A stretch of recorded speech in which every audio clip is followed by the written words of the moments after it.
What's going on, everyone? This is the DC Incentives Podcast, episode 30. This is a special episode. Special guest here. Please, man. I remember this guy years ago. It's been years, man. Introduce yourself. Hello, ladies and gentlemen.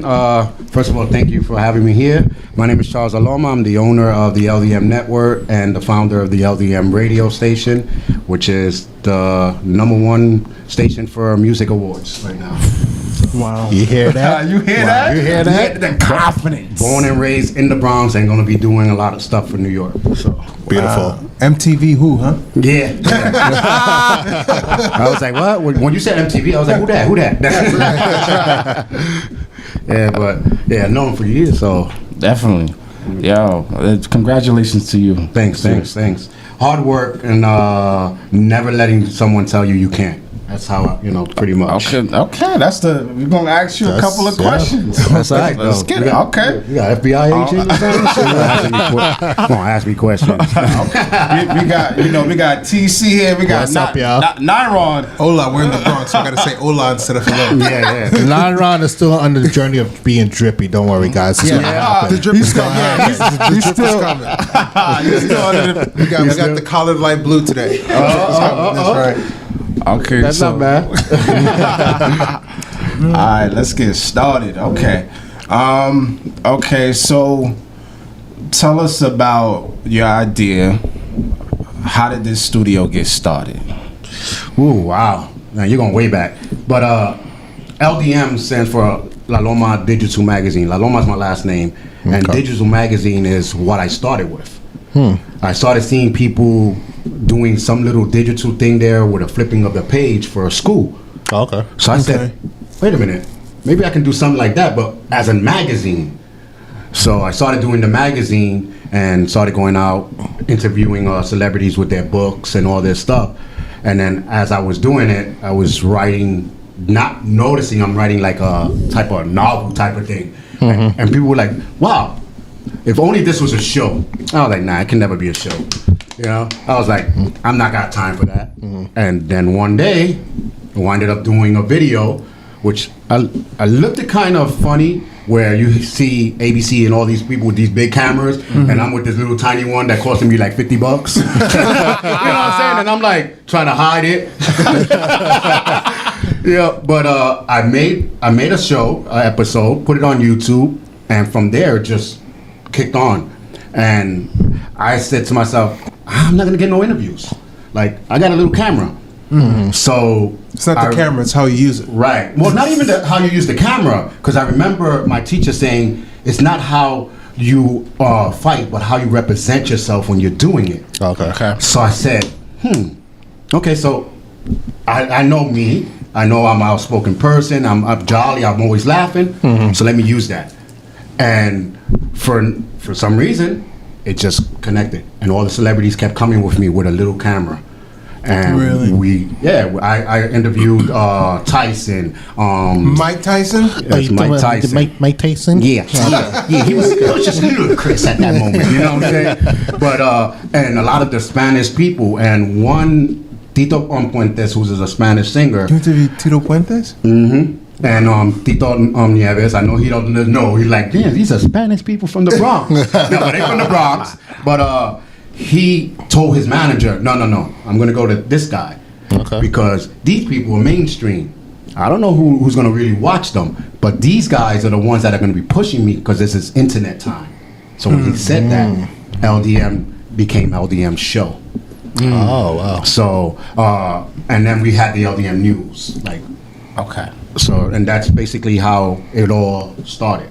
Okay. And then the rest, I can tell you later, but it keep coming from all the way from the LDM Show all the way to now LDM Radio, which we have the LDM Show, the network, and the radio. Okay. So, and being from the Bronx, I didn't have that.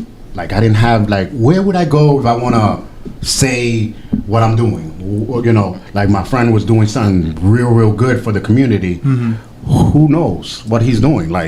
And for black and brown people, we don't have a voice like that. Absolutely. So I was like, you know what? And I was talking to my boy Will, who's been with me for years, and I was like, I want a platform where each show is going to talk about issues that are going on. Okay. You know, we got a comedy show. We have a kids teenage show. You know, we have a little kids show, 5-year-old show. We have the comedy, which is Ralph. Yes. He was on one of your episodes. Absolutely. Oh yeah. Yes. Ralphie G. So shout outs to him as Shout well. out. Definitely. So he has like a comedy show. I have 2 shows. I have a community talk show, which I speak about the community, and then I have a podcast called Speak Out, where I'm not that nice. You know what I'm saying? It's a debate. It's a debate type of show. Okay. So I show the wrong and rights in everything that you talk about, and a lot of people go in that show thinking they're gonna out debate me. I don't think it happens. Never did. Because my background is law, so I show them both sides of the Arguments? issues. Right. Right. Like some people like, oh, I hate Trump, and then I'll be saying something about Trump. Oh, you're a Trump lover. No, I'm just saying the positive thing about him, and I'm gonna tell you the negative things that I don't like about him. Same thing, vice versa. You know what I'm saying? Okay. Because in this day of age, is people don't want to hear the truth. So that's why I made these platforms. Okay. Well, I mean, I would argue in today's media, it's hard to find objective truth. It's not. I don't necessarily believe that it's people don't want to know the truth. It's hard to see the truth when everybody has their own skew on what the truth is. Yeah, true. But it's just like someone that if you ask them, does this shirt look good? Nah. You don't know what you're talking about. You know what I'm saying? And that's a fact. Because you're already single-minded into Exactly. what you want to do. And that's where the issue comes when you're doing a debate. They single-minding only here. Yeah. And I always say you have to look outside the box. And when I always heard that, I'm like, whatever. And then I realized, you know, if I trip, the sidewalk trip. So why isn't it that you trip because you didn't see the crack? Right. Why you automatically gotta blame the sidewalk? You know what I'm saying? So this is why we do episodes and shows like that. And since then, it kicked in. And then from there, like when I was starting to do the LDM show, we went from YouTube to BronxNet, because BronxNet seen us and a radio station seen us, and the episode that made it big was the episode with Al Sharpton. Okay. You interviewed Al Sharpton? Yeah, you just keep dropping names. I gotta drop the names. So hold on, I gotta drop names. Since we're in the Bronx, hold on, you met J-Lo?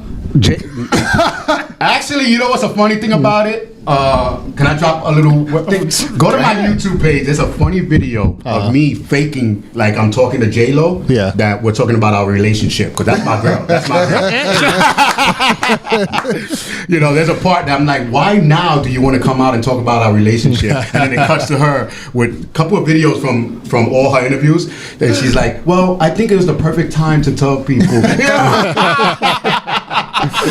Yeah, that's my girl. But I wish I can interview her. But I don't know if you guys heard, like, when I was autism kid a couple years ago who disappeared from the school. I was doing a press conference, and I hear all these people asking these regular questions, and I'm looking around. I'm like, and Al Sharpton said, "Do you have a question? Because you're looking around." I said, "Yeah, I do. Does anybody know the pattern of this kid?" And she's like, "No." I said, "Because you know, like 90% of the chance, I'm sorry to say, but the child is not going to come back. Why is it not no one grieving the mother and father and preparing them for this?" And he was like, "Whoa." And since then, he said, "You want to get thrown with a chair, right?" And I'm like, when he said thrown with a chair, I remember, what's that guy's name? Back in the days, he was a host, and he was a person that always talking crap. So they were fighting, and they threw a chair and hit him in the nose. I'm really trying to think of who. I'm trying to And think it's too. in the tip of my tongue. Yeah, I'm trying to But I'm think thinking too. George Bush with the whole shoe thing. That's a different thing. That's a different That was my first That's a thought, different too. horse of a different color. No, but since then, that episode helped me out. Okay. So, and I said, well, if I can do it, why not give platforms to other people to do the same thing? Because I seen many people like, oh yeah, it's like when platforms started, not platforms, but webisodes or web series and all these other stuff started coming out. I started seeing it like okay, here comes another black and brown person thinking they're a rapper. You know what I'm saying? Right. So that's how it started looking when I started seeing people coming out with their mics, and I looked at all the, Caucasian people going with the rolling in the eyes. So I'm like, why are they doing that? And I'm like, okay. Because first of all, you're coming in here doing it all wrong. Yeah, you got big cameras, but the way you're acting, the way you know what I'm saying? So it's not. It's like how you carry yourself. Yeah, Right. I got the little camera, and I'm getting more people. Yeah. So we kept going like that, and from there, we got picked up by another radio station, and from that radio station, I'm more nosy. Like, if I see somebody doing something over there, I'm like, why is he doing that? If I move this way, why this person is moving with that camera? You know, I'm like, so I started learning, because I always say, there's a phrase, be a step ahead of people. Cut that off your mind. You got to be 10 steps ahead of people. You know what I'm saying? You can't just be one step, because that's like that song. I take one step forward and 2 steps back. Yeah. So why would I want to take 1 step forward if I'm going to minus a step every time I go back? So I want to take 10 and then minus 1. I'll still be 9 steps ahead. Right. Play chess, not checkers. Right. Facts. Exactly. That's a good one, yeah. So that, I say, is what I call the get out of the ghetto mentality. And using these words that they drive into your mind to set you back. Yeah. So I'm like, no, I got to be 10 steps ahead. So I started doing, like, let's say I have Cash doing his show. I'm already looking at him. We're going to do another show because Cash said something. And that's how all my shows were born. Okay. From the LDM show, we had Will. We did Will's review, because he was talking about movies, and I seen the people's reaction. So I said, I'm gonna do it next week, talk about movies. We did it 4 weeks ahead, and then I told him, hey, Will, we're gonna do a show called Will's Review. Okay. He just bug out. He was like, all right, cool. He was like, where you going? I said, oh, I'm behind the camera. And it was just Will. It was just Will. Threw him into the fire. He had no idea. Nope. And he did a perfect job, because I already feel like I trained him perfectly. Yeah. And We when you did did that, he has to be on his A game, because it's Right. like, oh, shoot. So Yeah. what you did was you had a vision of what Will could do, and you prepared him for the role before he even knew he had a role coming. And that's being 10 steps ahead. Beautiful. You look at someone's potential. Like, I really don't, I can't say hate, but I really don't like when people are like, wow, that guy got potential. Okay, what you gonna do about it? Like, you're just gonna say that guy got potential and just walk away? You know what I'm saying? So, and that's where, again, where the black and brown people are losing. Like, if I see him doing this mic thing, wow, he got potential. Okay. When you say it out loud like that, Right. it makes a lot of sense. And then you hear the dead air. That's exactly what happens with his life. Right. Okay. Nothing. So if you have the goal to give the potential, like before this happened, you hear me telling Kat, no, you need this, you need that. Because I see what he can do. You need this. Not, hey, what program? I don't know. You know what I'm saying? Yeah. That's my business. That's I worked hard to facts. get it. That's so. You don't so want true. that. That's facts. That's so true. That I have one question though. So, how did you get yourself into this mindset? Well, again, I listened to some of the words. Like, you ever heard a jack of all trades but a master of none? Yes. I used to say that was a dirty word. Like, what are you trying to say? But then I realized, wait a minute. For me to be good, I have to be a jack of all trades. I have to know what I wanted to do. So as I'm going, I'm a typical college kid that went for one thing and didn't even do what he went for. I went for law, became a criminal analyst, started learning about dead people and accidents and what happened and how they did it. Right. So through that, I started learning, and through martial arts, I was like, Yeah, you're throwing a lot of stuff on us right now. hold on. You went to college, you went to a different Let me place. break it you down. went You crouching kung fu. tiger too? What's going You got on? the high. let me break it down. 11 years old from the Bronx, I Okay. went to Germany. Okay. I'm gonna break out my life real quick. Germany, from 11 years old, came back at 13 or 14 because I was an army brat. Okay. Learned how to shoot sniping there. Came back, started taking martial arts from my job, which was a Korean guy. Shout outs to Mr. Kim and Choi. They So taught your me. job was to do what? You know how to watch those little stands that used to be outside in the Chinese stores that used to have the products outside, Right. And then somebody would try to snatch you, had to run And for them. your job was to defend those little trinkets. Yeah, I'm not different. I live right next to my house, so when they were stupid enough to grab something and run around the corner, all I did was, hey, my brothers got them. You know what I'm saying? I didn't have to run. The neighborhood was there, you know. So I did that, martial arts. 18 years old, I left, gone to Pennsylvania, to Penn State, and I started learning law from there. Wait. So what did you study in undergrad? Undergrad, I studied psychology. Okay, and from And philosophy. And you took those majors and decided to go to law school? Yeah, I really just wanted to go to law school because I thought it was cool. You know what I'm saying? To debate and and scream. But there was a case that made me quit. I made a guy take a plea when I knew he was innocent. But that's not my job. My job is to make you look good, guilty as F, you know? And you did this in law school as like a mock trial? Well, yeah, what they have is what they call junior lawyers, where in PA, where the lawyer, like Cash is the lawyer, Okay. and I'm not a lawyer yet per se, but I'm a junior lawyer, meaning that I'm going to become one. So you're the trainee. Right. So Okay. he steps to the side, and I do the thing. So if I'm doing something wrong, then he'll come in and say, whatever he has to say, and that's how you learn. Okay. So when I was doing it, I'm like, I'm a junior lawyer, and I'm outdoing you, and you're a lawyer for years. So I'm like, again, the system is flawed. You know what I'm saying? Mm-hmm. It's like, and how many times I'm going to give him a hint without trying to lose my bar license without even getting it yet.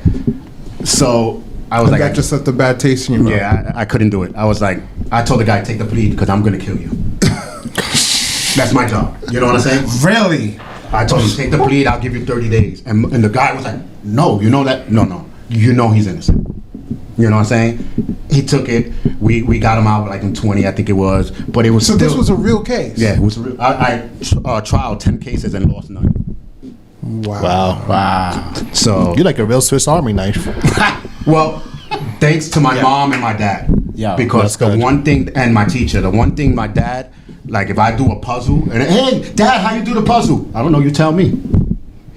You figure it out first. Until you can't not figure it out no more, then you come and get me for help. So I always had that in my head. And he was like, and then if you do like, especially a drawing or model, for kids in school, Yeah. if you do it and he looks at it and he says, and that's what you're gonna give. I'm like, why? That looks good. Oh, it looks good. So that means you didn't put your whole heart and everything into it. That's like my mama. And we took that for Psychological granted. games. Yeah. We took it for granted. And now I realize, wait a minute. So if I'm gonna do it, I am gonna do it to my best, to my abilities, and nothing less. That's really good though. Yeah. And that's how I learned all these stuff. Okay. So, and since I'm a Buddhist, so I figured everything happened for a Yo, reason. you just keep throwing things just right under the Like I table. said, Keep going. he's a Swiss Army Keep knife. going. You want to Like, know? Keep going. My whole life is a book. I'm The gonna audience give you, need this. I'm gonna give Keep you. going. I'm gonna give you some of my life, and then you can sweep up all the questions. Yeah, but it's just like you just keep hitting us with I went to law school, but I'm also a Buddhist, but I Yeah. do comedy. Charles, Like, come on, Keep man. going. Charles, So- you 007 too? That's what I'm saying. Well, if I tell you, you won't be here tomorrow. Well, shit. No.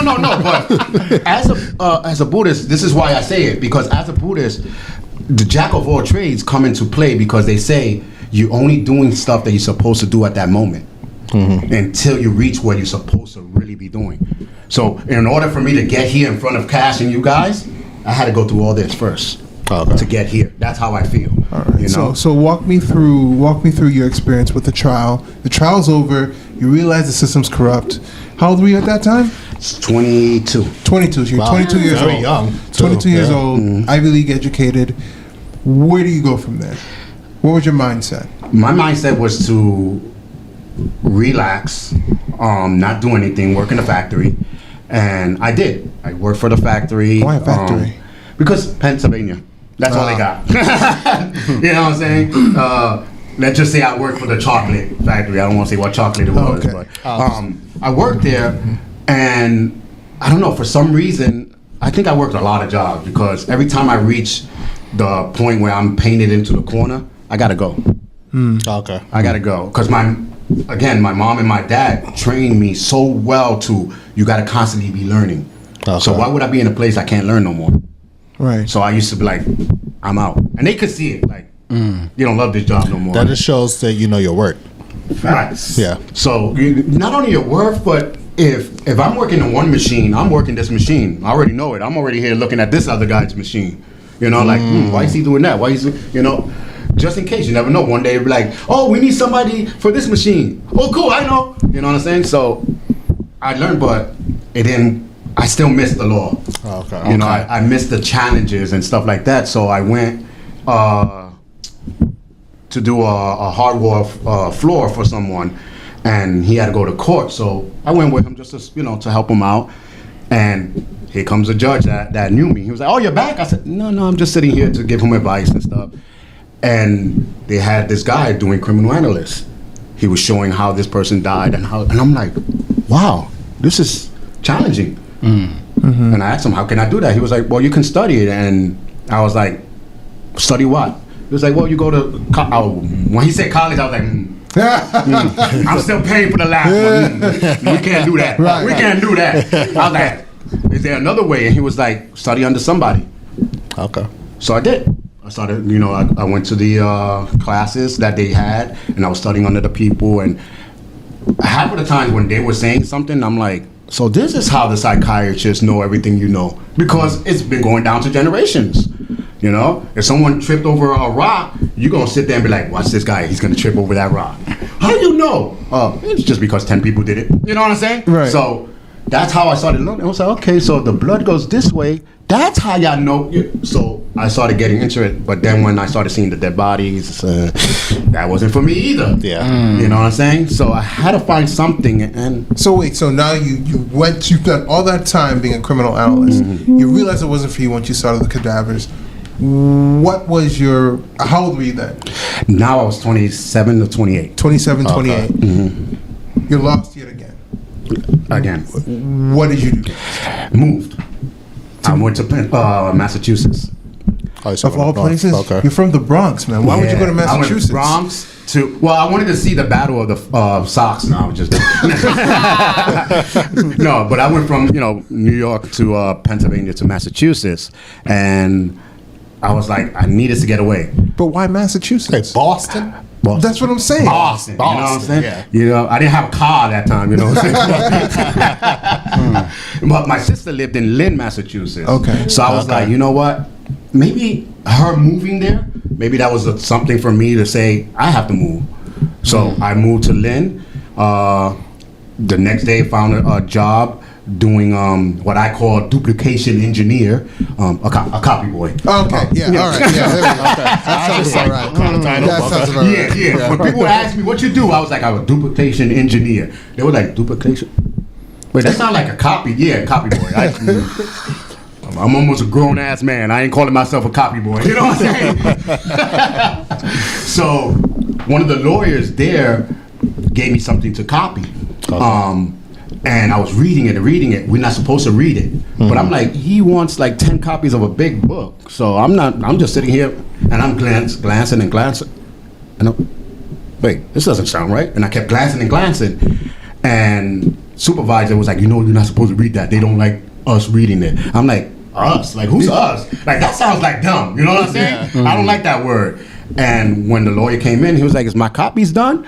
I didn't hear him because I was still reading. Oh.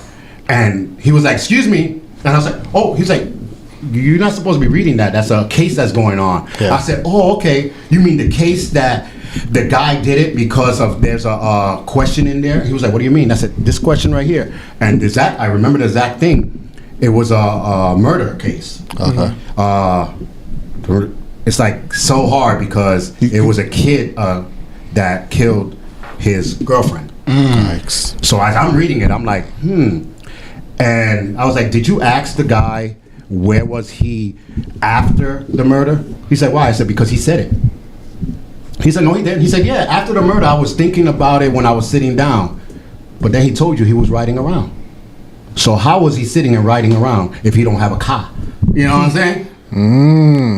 Oh, wow. So he was like, how did you know these things by the words? I said, because I'm picturing it already. And I was a criminal analyst. So guess what happened 2 days later after they won the case? I wasn't a duplication engineer no more. I became back into the lawyer system. And you didn't want to be there. And I didn't want to be there, but the money looked good. So now we got this. You wasn't happy. like ultimately happy at the law, but the money was No, good. the money good. The money was good. So what advice would you give to 20-year-olds that they're thinking about life, they're thinking about what they want to do with their life and everything, and they're searching their careers and whether they want to be like entrepreneurs or they want to be like law school lawyers or engineers? What advice would you give it to them in their 20s? Well, you're in your 20s. The only thing I can say, if you're searching, do not search unless you have ambition. Okay. Because you can search all you want. I searched for my keys, but I really didn't want them and I didn't find them. You know what I'm saying? You have to search with ambition that you're going to find something that's going to be for you. And don't fight fate. Because some people like right in your face. It'd be right there and they'd be like, nah, forget it. It's like that second thought, don't turn this corner. My mind don't know what it's talking about. You turn that corner and boom, you get into an accident. Why you didn't listen to yourself? You know what I mean? Right. Yeah. So there are signs there. So as a 20-year-old, I always tell them, search, but with an ambition to find what you're really actually supposed to get, not what you want. Okay. So like I tell my kid, every time he says, oh, I want this, well, you ain't gonna get it. If you need it, and if it's meant for you, then you'll wind up getting it. Absolutely. So Yeah. that's Absolutely. the pretty much advice I can give That's a them. good mentality. That's definitely a good mentality, and a lot of people in their 20s, even in their 30s, they exactly they're in the thinking mode phase, like the deep hard phase. Like I know everybody gets that phase where we get that thinking mode, like okay, what do I want to do in my life? How can this be happy with my life? And what can I do as far as being ultimately happy in my life? So I think that's everybody in life. Yeah, it is. I think the happiness to a lot of people are different. I can tell you that. Yeah, that's true. Because people used to say, oh, you are like a loner or something, but you're always smiling because I'm happy being alone. Yeah. You know what I'm saying? So some people are happy that they want to be around people. Yeah. So, so I always say the happiness is what makes you happy. Stop Yes. worrying about what other people think you're supposed to be happy about. Right. Yeah. Right. Nah, you'll be feeling better if you go to the club with me. How do you know? You inside me? Like, you know what I'm saying? Like, since when you I can't understand that when they say what you're supposed to feel, like That's what or they how you want. that's what you want. You want me to go to the club. Maybe you just need someone to go with. Yeah. You know what I'm saying? But I don't mean I want to go there. Right. So my mindset was already on. I gotta find what I want to find first before because I was never a clubber. It's ironic because you seem so determined to find your passion, and yet for almost a decade or more, because I don't know how your story transitions to here, but for almost a decade or more, you were bouncing back and forth. Pennsylvania, Massachusetts, leaving the law finding you again. I mean, what was the point that led you to where you are today? Well, came here, like I said, started doing things. I moved to Brooklyn when I came back from Massachusetts. So you left that big high-paying job? Yeah. Because you were that miserable? No, actually, well, we're gonna keep it. We're gonna Come on, Naira. No, I was miserable. I was miserable with. That's how you said it. I was miserable with my crystal glasses, with my crystal thing, with the money. Yeah, who doesn't like a lot of money, right? That's terrible. But when you're working and not liking what you do, they say money buys you happiness. I was like, the only time they're gonna buy me happiness if they're gonna buy me like 5 girls. I don't know. You know what I'm saying? Rubbing hair, rubbing their neck. You know what I'm saying? That's the only time I can say money gonna buy me happiness. But I have a child that I left in Pennsylvania. Okay. So her mother left and finally got in contact with me. And when she got in contact with me, I was helping the law. I was still doing the law firm, but I was helping a friend of mine start their teenage program. Okay. And it was a father program for pregnancy females. So the one thing that I remember telling them is you have to teach them how their boyfriends or whoever has to be a parent. So here it goes that she just contacted me and says, your daughter really wants to see you. So how do I feel of teaching you to be a parent, and I'm here in Massachusetts, and my daughter's in PA. Yeah. So one day I said, okay, this is another sign. And I was dating this girl at that time, and I'm like, nah, but I can't leave the girl, so maybe I'll just go back and forth. But then the girl went on a vacation, and and thinking that I'm not gonna know. I just told you, like, I can read everything you're doing. So when she was leaving, I said, oh, okay, you're gonna leave? Yeah, oh, okay. So I tested. Let me go. Matter of fact, I can pack up my shirt. I can tell my job I'm gonna go. I'll go with you for 2 days. No. It's good. It's good. You know, my family doesn't really know about you yet. I said, Got caught in the act. Got caught in the act. So when she left, I waited a couple hours, went and got my U-Haul, and I left. Straight to PA. You gangster. And then she called me up. I tell the story all the time. She called me up. Oh my God, we got robbed. I said, we did? Double check again. And what is missing? What? Wait a minute. It's your stuff. I was like, yeah. Bye. Click. You never heard from her again? Never heard from her again. Yeah. She called a couple times. Never heard again. And I told my sister, because my sister knew her, and told her, don't worry, just tell her baby dad that once he come out of jail, he has a place to go. Oh, yikes. Yikes. Because I already knew that's where she went.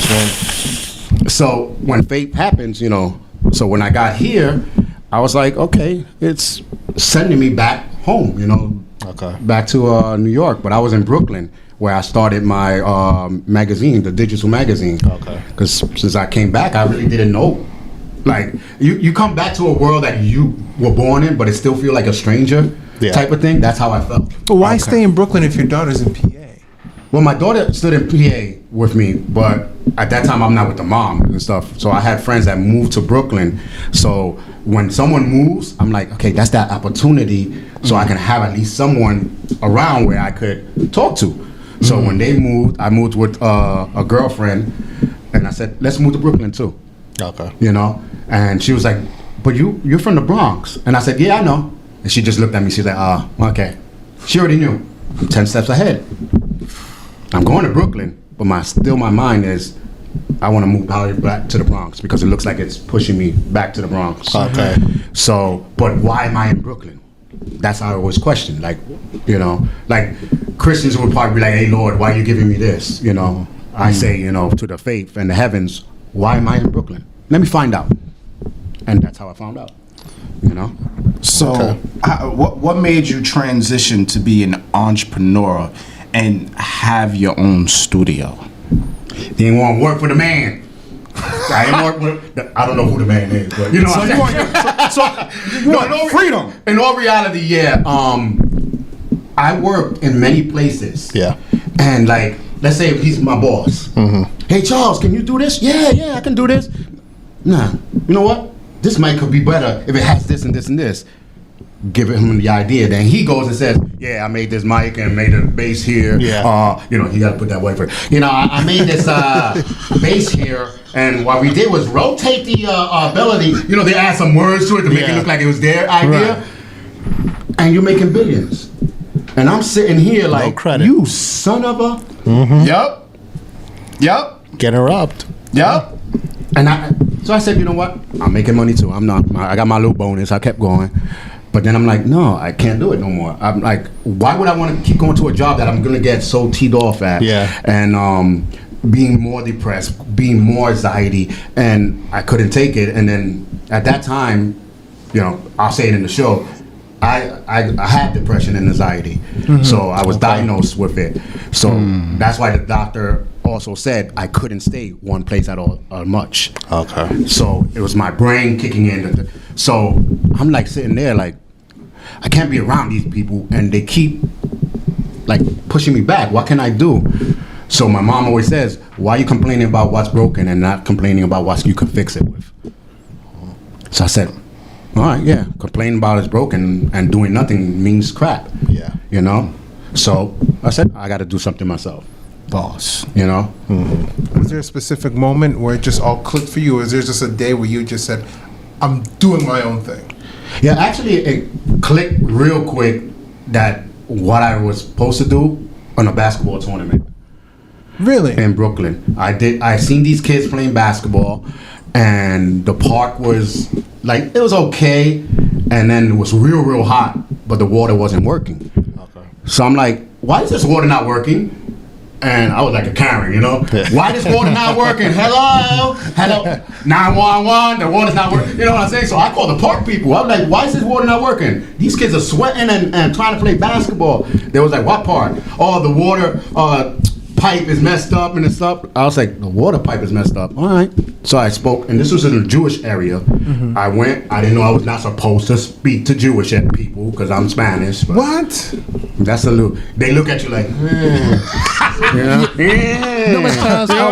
don't know. Just run across the street. They do it to us too. I don't know. I really don't They know do those it to Jews. us. I don't know if it's I could be because an of my Austrian. demeanor or what, but when I talk to people, they usually talk back. I never had that standoffish. That's one thing. They talk to you, but they talk about you. You know what I'm saying? Some of them. Yeah, no, but for some reason, people were like, why are they talking to you? Like, and even the females. So I told them, how long has this park been down? They were like, years. And the kids playing basketball like this? I was like, wait a minute. When I was playing basketball when I was young, I remember people came and did block parties. Remember? Mm-hmm. They did block parties to raise for the park. Okay. So I said, all right, we're going to do this. Call the park people. I said, can I see the plans of your water? They was like, why? I said, because it's public. And I want to see your water plans on your pipes. Okay. The pipes were working. So I said, can you turn that on to see? And the lady turned it on. The water started. I said, all right, turn it off because it's all dirty and black. Let's start painting the park. I told all the kids, you want to play here? This is your playground. Let's paint the park. So we started painting the park. Here comes the Jewish people. I was like, oh, here we go. You know how here we go. They're gonna complain. What's you doing here? And I'm like, come on, Hinton. I'm doing Oh no! I'm hacking it up. No, but I was like, I'm painting the park. You know, they grabbed the brush and started painting. Beautiful, beautiful. That's a beautiful ending to this. It's a beautiful ending to a show. Like, where you go with this? Please, please. They actually grabbed the paintbrush and started painning. I'm sorry. Yeah, the Bahaka. They were like, oh no! They all came in the park together. No, it was like a whole Broadway show. No. No, but they actually started painting. Because it's their community too. Right. But you know the bad thing about it? Why it took them to paint and the black and brown people were just looking at me. What I said, I got them, it was a round ball. I can probably show you the pictures later. It's a round ball. I stood on the top and I said, hey, wow, you playing basketball there. That's cute. Are you going to be playing when we paint it? Yeah. No, you're not. They could, because look at them. And then one of the guys I played basketball with, he was coming by. He was like, what are you doing? I said, painting. He said, oh, cool. Shoot, let's get this basketball thing. And he started painting. And then the little kid had, because I was like, they call me coach. I never coached them. I was just like showing them a little. Yeah. Hey, coach, what are you doing? Painting. We might have a tournament here. Then everybody started painting. So the park people seen it and liked it. Okay. So they was like, why are you painting for? I said, man, just a paint for they can feel good about themselves, you know? Community, yeah. So I'm like, that's it. And then we did, the next week they wanted us to do a basketball tournament. I'm like, a week? Nah, give me 2. Okay. So we put a little basketball tournament together, and the guy came with his little mic and we were talking. And as a comedian, the guy was running with long hair, and he missed the shot. I was like, maybe it's not the shoes, it's probably the hair. Look at it all wrong. And I just kept going, joking around like that. And the guys were like, oh my God, this is like the best game I had. It's like, I can watch you all day. And I'm like, damn, this is like, first the email saying that I wish this would be a show. And now these guys are saying they will watch me all day. And that's where it clicked. Media was for you. I was like, media has to be for me. Look at that. You're just capable of doing all those things by yourself and nobody telling you that, what to do. Well, they did. Faith in Heavens told me. They gave me all the clues there. I'm sorry, did you say Faith in Heavens or Faith Evans? Because I heard she was really good at giving it. Come on, come on, no. Well, she gave me the eye. Maybe. I heard she was great at consultation. Yeah. Oh, man. You know, leave it to Nara. The nighttime activity consultation was a horizontal poker. That's a good one. Yo, I can't. My boy said Faith Evans, huh? Faith Evans, yeah. Well, maybe the early days, not now. No? Nah, not now. All right. So After that day at the basketball court, you decided media was for you. What were your next steps? What did you do? Well, if the next step I started doing how can I pursue this? So I'm like, again, fake. I was on the computer, and I'm like, how to get celebrities to interview them. Okay. And there was nothing. Like, you got to be somebody to, get someone. And I was like, and then I was like, okay, whatever. And then for some reason there was a book for Jackie Chan to buy a book.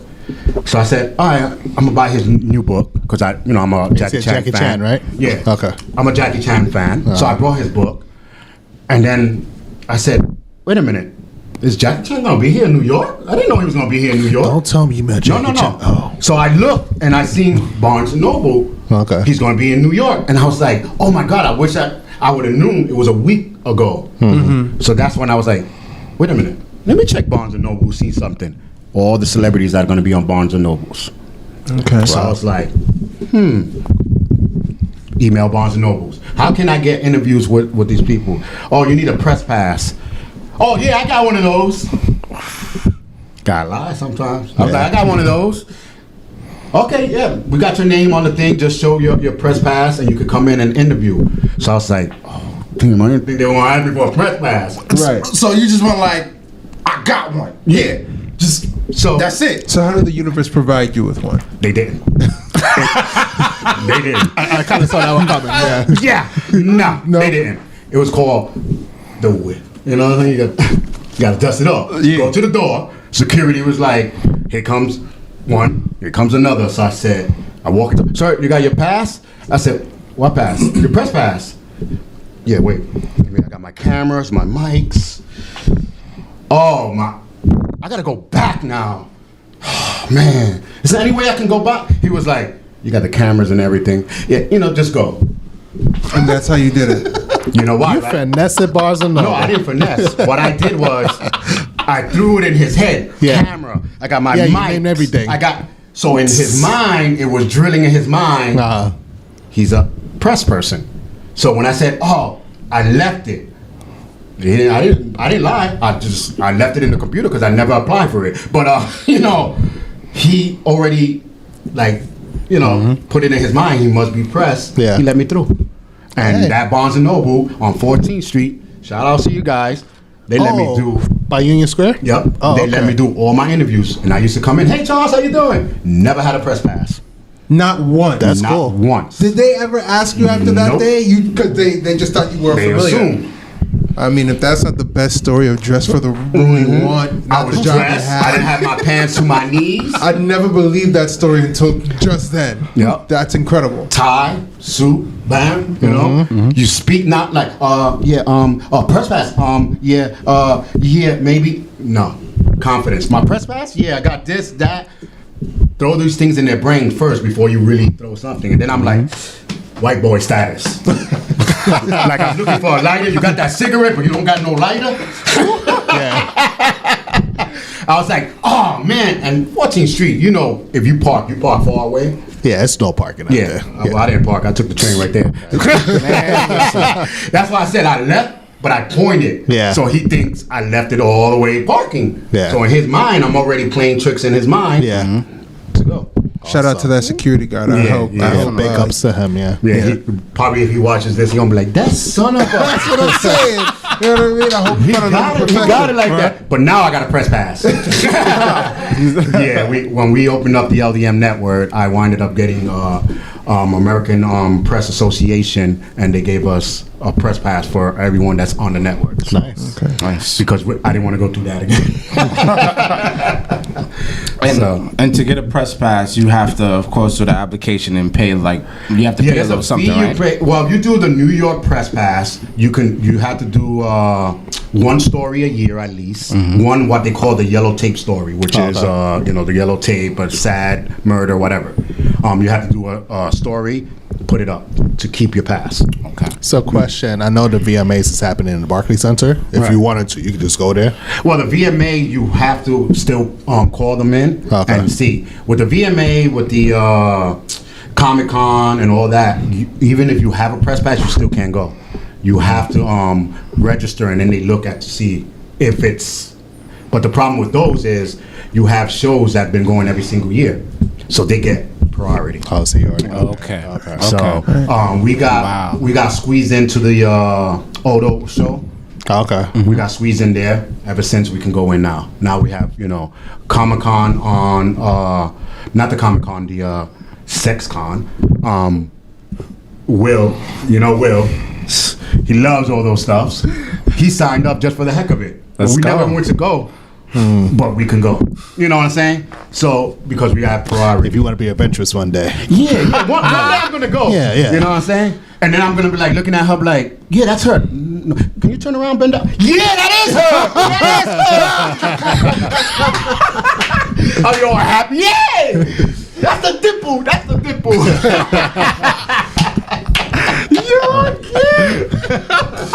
Yeah, I'll be like a little kid in the candy shop, right? Oh yeah, no, but it's something that we again think ahead. So let's get passes for these places that maybe one day we'll go. That's awesome. So you just touched on something. You said you think ahead. So you as an entrepreneur at this point, And that's what they do too. It's sex thing. She thinks ahead. Oh, go ahead. Wait. At the point where you're interviewing, I'm just saying, we're talking about the sex con, right? She thinks ahead. that's about as good as my Faith Evans joke. That's why. That's about as good. This is I'm gonna be about for 5 minutes. Yeah, right. But what I was gonna say was, so at this point, so you're interviewing people at the Barnes and Noble.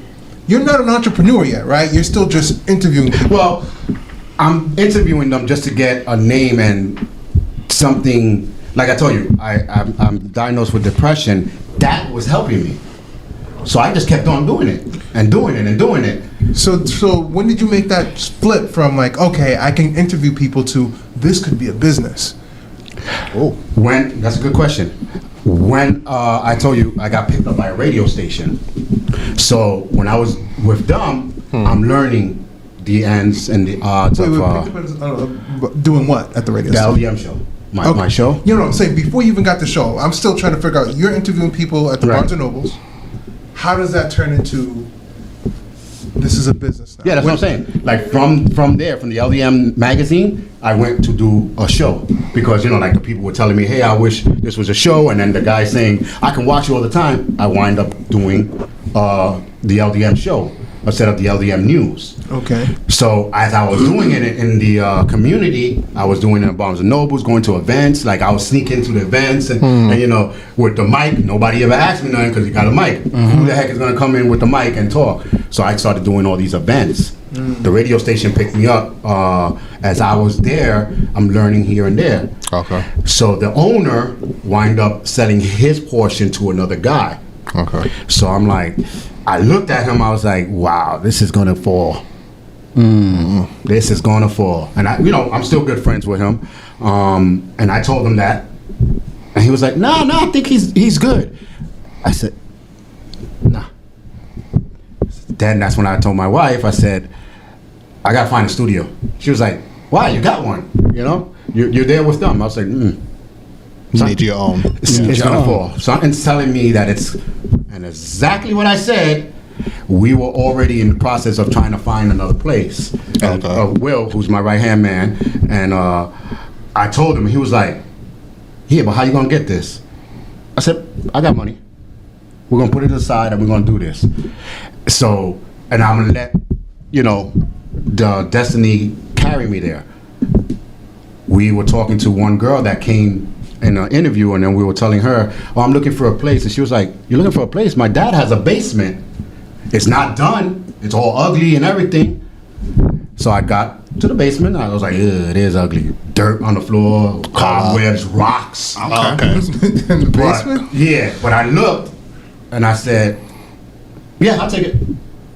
I said, "But this is what I'm gonna do. Instead of me paying you your rent, I'm gonna fix it up.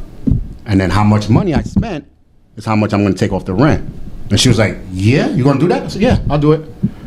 And as soon as she said yeah, the guy calls me, Charles, we want to change your days from Thursday to maybe a Sunday or Monday. I'm like, This is the failing company. yeah. calling. And I'm like, what? Yeah. I was like, I can't do Sundays or Monday because Saturday and Sundays we're doing events. Yeah. And Mondays, Yeah, nobody it's beginning really of the doing- week. You know Yeah. what I'm saying? So he was like, oh, then we go to the next day. I said, I'm not gonna argue. I'm just gonna go. Why is it the Thursday that we go there, the gates are closed? We can't do our show. Wow. I hate.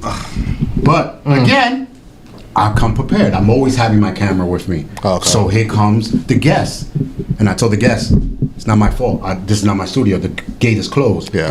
He was like, oh man, I really wanted to be interviewed by you. I said, no problem. Got the light? Yep. Got this? Me and Will, right there in front of the street. Bow, bow, bow. We started talking. Wow. I didn't want to come back after that. Yeah, Because the gate was closed. You didn't even call me the next day. Very unprofessional. Yeah. That's what? Yeah. I quit. Dirty. Oh, nah. Then to find out the guy stole everything from him. But I already had my studio. So we opened up the studio and, it was big, but again, it was in the basement. Always heavy rain, say it will leak. But if I show you pictures, you're going to be like, wow. Fix the wall. Look like this. Yeah. Fix the wall and everything. And you did it all yourself. Yeah. Took me 3 months, I think it was. 3 months. Like you didn't buy a contractor or something. You went down to well, the basement. cement was the contractor. Okay. The cement wall was the Okay. contractor. But Everything else is you. yeah, everything else was me. Okay. I built the walls and I hired this little kid to help. Like I said, all fake. He came in seeing that I was doing something. He was like, hey, I'm looking for a job. You have one? I said, oh yeah. Take all this dirt out to the garbage. I'll pay you $50 a day for like 5 hours. He was like, all right, cool. He helped me out. Okay. So like I said, everything happens for a reason. And that's when I really it was scary though, to put all my money in one basket. You really put all of it. All Took of a it. risk. Yeah. All of it. Took the risk. I am not you, sir. I could not just take all my money and put And it. then you just say this. You're single, right? No. You're married? Complicated situation. It's a complicated situation. Yeah, we in the conversation, you know what I'm saying? She's not, you are. Because right now she's looking at oh no, he didn't.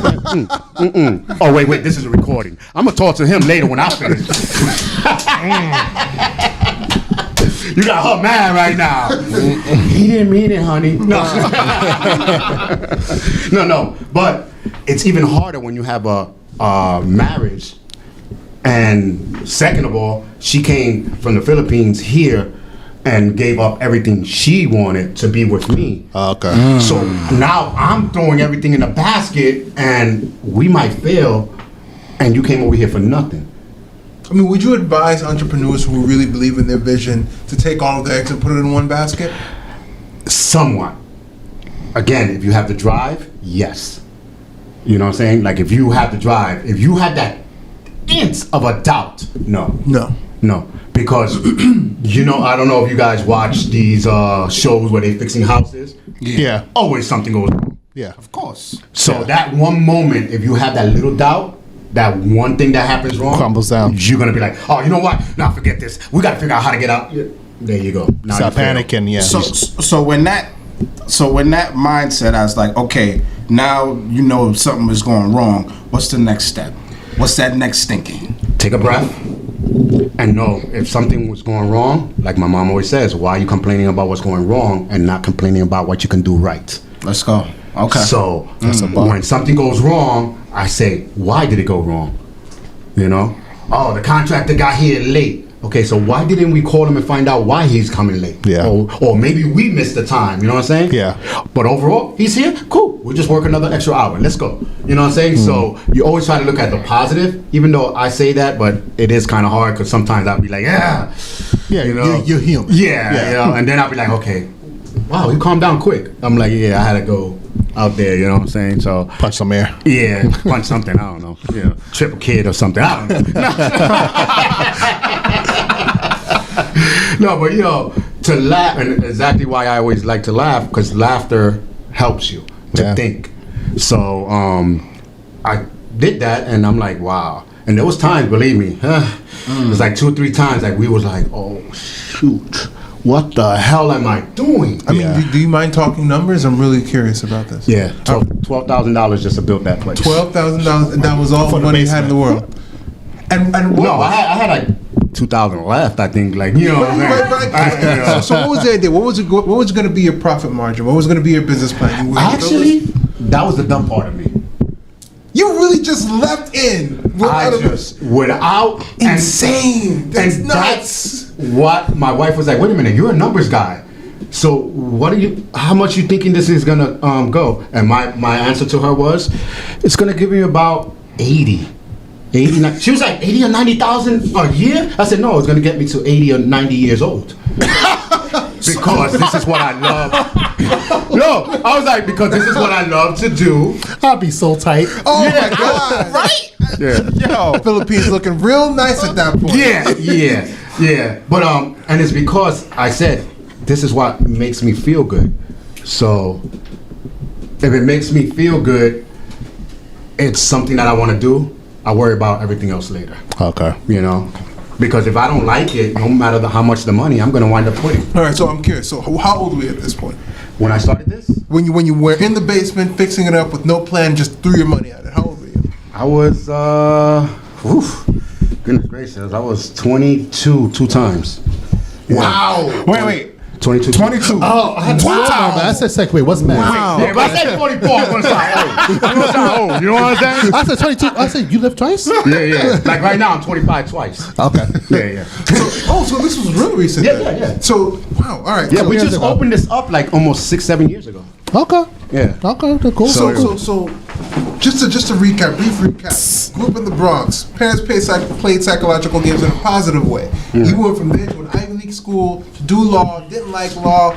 Went back. Realized law was calling you. You didn't want to call the law. You left the law to be with your daughter and did some nice. I like the way you handled that in Massachusetts. That was beautiful. Right. Sometimes you gotta do that. You know what I'm saying? Went to a basketball can't stand game. him, yo. Went to a basketball game. Realized from there that you wanted to do something in the media. Can't stand And then took all the money that you had and built up a room in the Bronx with no profit margin. Who's this guy? I'm just saying. I wondered that all the time. This guy making me look like I was crazy now. You know what I I'm saying? wonder this all the time. Every episode. Yo, nuts. He making it look like I was crazy now. No. When you put it that way, goodness gracious. Oh wow. That's Nyron for you guys. Yeah. No, but it is true. Go to Myron.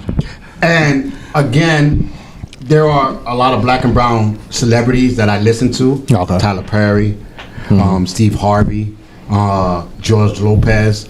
All these guys tell you these tragic stories of how they started. Was Steve Harvey like in a car at one point? Yeah. He was homeless. Tyler Perry was the one living in the car. Oh, okay. Yeah. Okay. Steve Harvey was homeless. George Lopez was homeless, living in a van with his family. Okay. But all three of them had a story of how they didn't let that bother them. They already figured, I'm gonna have to do this. Okay. So that's how I figured, okay, if it worked for them, maybe. I don't know. Yeah. Are we taking a break? A commercial break? No. Oh, I don't know if y'all take commercial breaks or not. No. I mean, I got tons of questions for you. yeah. Shoot it out. Now it's the Q&A time? See what happened? I got go right now. I mean, do you believe that entrepreneurs have to have some level of crazy in them? Because this story sounds utterly ridiculous. If I was that Filipino woman, I would have left you and I wouldn't have. What? I would have left you. I would have Listen, looked back. I wouldn't be surprised if she had a return flight already. That's what I'm saying. Can you book this and just, you want it? No, on a waiting list. Just put me on the waiting list. I'm going to go on vacation. I'll be back in 2 days. Yeah. No, but she's crazy too. Because I said it too. I was like, who the heck leaves their country on just because they talking to a guy for 20 some odd years, but we knew each other for a long time. But at this moment, just to leave and come here, it's another thing that I looked at and I said, if she could have faith like that, just throw everything in the basket. But she always had plan. She told me, I came here on a win, but I already can go back. I have my family, you know? Right. So she already knows if something happens, but she was one of those that said, you know what, I'm all in too. That's so good. That's Okay. Yeah. So now you have we know about the basement, and what happened to that. Now, to have your own studio, make it bigger now, how did that transition? Well, that's a good question. People thought I had the studio, and people were like, okay, yeah, you got to get a bigger studio. You know, you can bring people here, get a bigger studio, can do that. And I'm looking like, they keep saying bigger studio, but okay. So, bigger studio. right. People was thinking about it. Right. Well, people was telling me about it. About getting a big studio. Mm-hmm. And the one thing I was thinking about, big studio, and what am I gonna do? Mm-hmm. Okay, I got a big studio, Whippy, Yahoo. People can come in, more people can do like singing or rent my room. Ooh, Whippy. I mean, you know what I'm saying? shouldn't that be more income for you? No, see, that's where being an entrepreneur, you have to be thinking 10 steps ahead. I can have people come in here. Hundreds of people come into a building and rent it for you. You're making somewhat money. But what happens if those people don't want to rent no more? You lose income. Yep. Yeah. So now I got a big place and I'm paying $5,000-$10,000 Exactly. for it, and I don't got no income coming in. Because that guarantee. That doesn't really line up with your take the risks mentality, though, because Well, it was take a risk to start the business. Now you're not going to take a risk to lose your business. You know what I'm saying? Bars. So you got to be 10 steps ahead of when you're having a business. So I was like, okay, so I'm going to take your logic of make my studio bigger, but in my mind, you're telling me make my network bigger. So that's what I did. Okay, so what can I do to have my show bigger? Let me see. I'm going to call a couple people. Okay. I'm going to do this. I'm going to do that. I'm going to put my show here. I'm going to put my show there. Started getting bigger and bigger and bigger. Where did you put your show? Where did you put the show? Yes. Right. Yeah. Started off with YouTube. Okay. That's the Right. first platform you started with. Yeah. Okay. I started off with YouTube. Then I was like, why these people get so big numbers and I don't? I was like, my show, you know, I was like one of those little kids. I'm good. Like, my show is good. Well, I think it's good, you know. So I started watching other shows. And I'm watching this. And I'm like, okay, the one thing they don't have that my show is realism. Like, keep it real. Okay. I hate when people are like, yeah, this show's about keeping it 100, you know. But we're gonna talk about the Caucasian guys. Man, keep it 100. The white people over here, you know what I'm saying? That's what I feel about keep it 100. Yeah. You know what I'm saying? Don't sugarcoat nothing. Yeah. That's keeping it 100. Yeah. So I was like, I need a show that's gonna keep it 100, as you know, we say in the ghetto, you know. Yeah. And when I did it, I said, wait. I listened to it. I'm like, it sounds better when I'm listening to it on the radio, type of thing, you know, that type of show. So I said, let me dive in a little bit in this podcast stuff because I see it growing. What can I do? How I'm going to make money off of it? Okay. How I'm going to do this? So I always said, what does web shows and podcasts and all that have that the TV don't have? Commercials. That's how they get paid, right? Sponsors and all that stuff. Sponsors, commercials. How I'm gonna get that? Because I can't be like, hey, you want to sponsor my show? Exactly. The first thing they're gonna say, what's your numbers?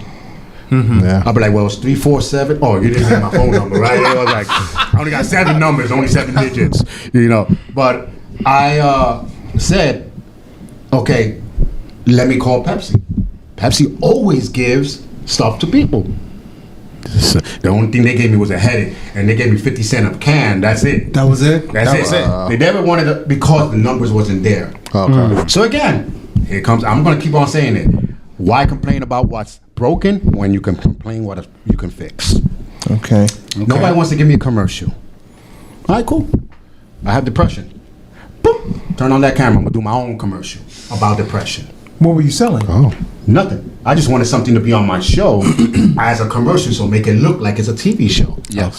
Again, here goes that press thing going in, Okay. and the mentality that you think I have a press pass. Now you're watching my show, thinking I have sponsors for these commercials. So what were these commercials are about selling? What are you selling on the commercials if you didn't have a product? You just didn't hear what I just said. I did not. Come on Listen, now, Byron. I'm gonna Come make on them now. think I have sponsors and commercials. Now, what happens when you think I have sponsors and commercials? Think about that. What happens I mean, in this world? then other companies are going to want to put their product on. Thank you. But like, so give me an example of a commercial that you would do. I did a domestic violence commercial. with the network. I told each network, say these couple words. Safe Horizon. I know they are big domestic violence people. They don't want to do something with us. Okay, I'll do a free commercial. And you have domestic violence, go to Safe Horizon, blah, blah, blah. Now I see what you're saying. Boom, Now, they said, now it clicks. Wow! Safe Horizon comes. Here comes Blue Bully. Here comes Faces, Fathers of Criminal Activity. Here come now these people like, and all along they thought I had sponsors. It's what you bring out that you want to bring You back got to in. sell yourself.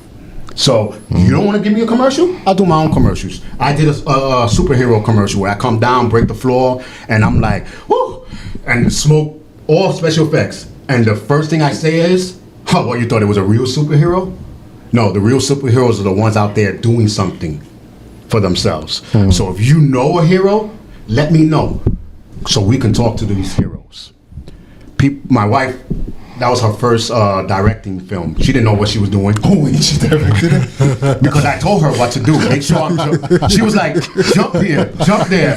With a little camera this small. A little camera this small. In a little room about this small. Wow. I was paying $450 a month, me and her. We started off with a little tiny room like this. Wow. And she was filming it, but why are you jumping off the sofa? I'm like, because I'm a kid. No. And then when she seen what it was, me coming down from the camera and blowing everything up. So, and question she said, so why are you doing a hero commercial? I said, watch. Did a hero commercial? Many people said, oh, I know a hero. I know a hero. I know a hero. Now you know a hero. You're going to tell her. She told her. My numbers started going up. Word of mouth. You don't want to give me a commercial? I'll do it myself. What kind of numbers are we talking about before you became innovative and after you became innovative? Well, how many people were in my house? 4 or 5? Yeah, that's how much, you know what I'm saying? 4 or 5. I had to do the refresh of the page to try to get like 6 or 7. Calculate the 3. That's the new math I'm trying to show you. Now, Gotcha. numbers were like 20, 10. Okay. But I didn't really care because I was like, this is YouTube. And YouTube, you got to look stupid to get numbers. That's very true. Yeah. I have a cat. Yeah, a little cat playing. Yes. So what did they jump to? What did the numbers jump to? From there, we did the hero. It started going to 100, 200. Nice. You know. So again, I know there's people right now watching the show or listening like 20 to 100. Whippy. If you're an entrepreneur or a business person, you know that's 110% more than you had last time. Yes. Facts. So if you're talking percentage-wise, you just grew. So let me keep on growing. And as I kept on growing, we just kept on doing our own commercials. Then I started saying, okay, who needs commercials? Because really, do big companies need me to do a little tiny commercial? Nope. Well, not really, no. Started going to the store. I went to a pizzeria one time. I'm like, wow, yo, you got some good, you ever thought about advertising? And he was like, yeah, but I never say it was me. I said, yo, I know a person that does advertising. You know what I'm saying? This company is up and growing. And he was like, nah, advertising is too much money. I said, yeah? How does $30 sound for almost 30 seconds of our advertising? Wow. He said, $30? He said, yeah, but I can't film it. I don't got no thing. I don't know nothing about it. I said, you know what? I can talk to him. I think we can do $50 and we'll film it for you. Wow. And exactly what it did. My first paycheck was $50. I filmed the pizzeria thing for him and edited and everything. And gosh, no, editing is kind of timing and all that. Yeah, that's why they takes charge a lot so of much time. money. Facts. $50. He put it on the commercial. We played it for a little bit. And he was like, hey, some people said they seen my commercial. It was silly, a commercial, a funny commercial, but they seen it. And I said, all right, cool, thank you. And that's how you keep on doing it. So I started attacking the little people. So I'm like, okay, let's help the little people get commercials. So each show that's on our network has to do a commercial. It's a mandatory thing. Okay. You have to do a commercial to say who you are, because if you don't, why are you doing it for? Yeah. Who the heck is going, let me do a podcast, but you're not introducing that podcast out there. You know what I'm saying? So this is where, again, don't complain about it, be about it. You know?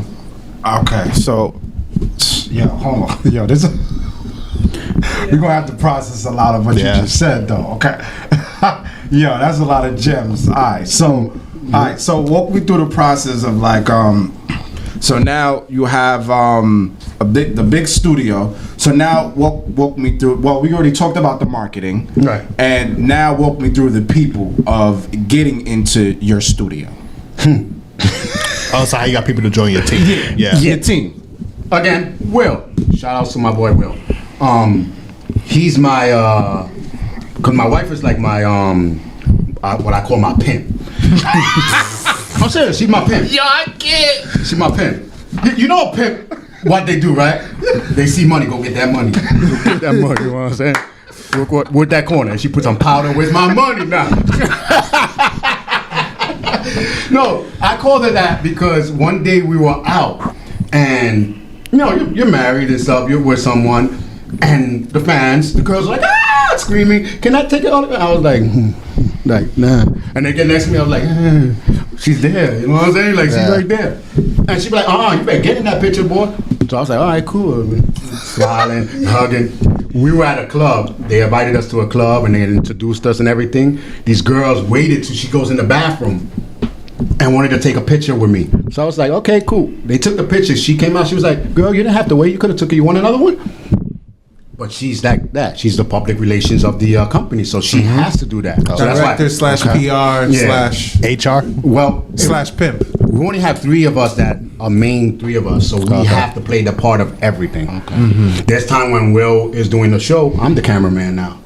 Okay. Okay, so you guys rotate. Right. Okay. When you're doing stuff like this, you have to be humble into doing anything. Okay. You know what I'm saying? Like, I'm the cameraman. Oh, ain't that Charles from LD, man? What he doing with the cameraman? I'm not Charles. That's my twin. I'm the cameraman. Don't bother me. You know what I'm saying? So you have to do stuff like that in order to continue on your work. Okay. So that's why I tell people. But what you were saying with the circle, I had the circle. Okay. Doing there. I was getting awards from governors and mayors, and I'm like, they helped me get through the door, those circles. But here it goes. I painted myself on the corner again. And you wanted an escape. Because I'm like, what is this circle doing for me now? Nah. Okay, so you know want what I'm more. saying? What are they doing besides me helping them and they not really helping me? Or I'm going to this event and I'm not getting nothing out of the event. You know what I mean? Yeah. How can it benefit you? Right. Yeah. It's, okay. But you see how you said, how can it benefit me? I said that and I was like, I'm sounding selfish. I don't want to do that. Yeah. I want to help the person. I'm here about helping. But then when I said, wait, how is it going to help me help him? Sounded a little bit more better than being, how is it going to benefit me? Because it's not all about me. It's about everyone else behind me. Yeah. So I was like, how is it going to help me help you? It's be like a salesperson. Let me help you right now. But help me help you so we can get in this vehicle right now. Yeah. You know what I'm saying? So that's how I started thinking. So I'm like, being in this one circle, it's not going to help me. Okay. And I made jokes. I was like, I got black and brown people. We need that token white person right now. I got to go to the token white person over here. You know what I'm saying? So what I did was I said, internet is for all around the world. So why am I so concentrating on just here, New York? I should be spreading it out. Yeah. So I did. I traveled. Okay. You know, I went to the Philippines, and least to hold, we had fans. Wow. Started off with the family. In the Philippines. Started off with the family in Philippines, but you know how it is. They Word talk. spreads. They talk. So I said, why is it that people that don't know me, but know my family, my wife's family in the Philippines, but still support me? And why can't people here that do know me can't support me? That's so true. That is true. That's so true. Yes. So it pissed me off though. It Yeah. got me like really, really upset. Yeah, Like it's sad. You know, like Yeah. he's my brother, and you watching his show, but you can't watch my show. Exactly. And I'll be like, yeah, you watch my show? When was that? Oh, you have a show? I didn't even know. So that's why I was like, oh, okay, that's why. Because this circle is not a family circle. I got to go where the family of cultures are. You know what I'm saying? Okay. So And diversity. teach this people how to become family. Okay. Okay. In the 80s, we had family. You ever Okay. heard that? It takes a village. Yes. Yeah. Absolutely. Don't take no village now. No more. Ain't what village? Soul band for Even the themselves. village people left. They like what? They took their huts. They took. No, but there's no village no more. Yeah. So I was like, what do they have that we don't have? And I was like, culture, upbringing. So that's why I said I have to leave this circle and open up another circle. Okay. Got it. And then what made me afraid was, again, the mindset that they throw at you. Look at him. He think he bougie now because he got these people and he's getting this, he's getting that. Yeah. I didn't want to be that one person. But then I said, oh, no. Throw that at me. Oh, look at him. He think he bougie. Yeah, look at you. You staying in the same spot. Ooh. They need to hear that though. You know what I'm saying? Yeah. Oh, you got the other people. Yeah, you got them still. And I got them and them now. I'm So- growing. Yeah. Yes. So, you know, again, sometimes you got to be selfish. I don't know, sometimes. So, continue with what you were saying about getting the people, because I see you got a couple of folks to be in your show to have their own show to be in your network. If that question Right. makes sense. How did I get them? First of all, like throwing ads, Craigslist, whatever, you know, they still work. But you don't want to sound creepy. You know what I'm saying? To my studio so we can record. And then when they get in, we keep doing that, you know, fake casting thing. Yeah.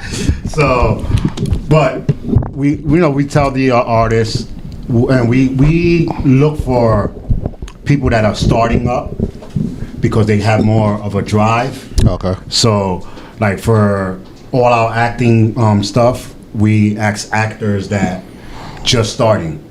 So we're like, listen, we probably can't pay you, but we want to test the waters on this little art thing. And they love it because they know that they can use that as their portfolio Yeah. to get paying jobs. So we're giving them something.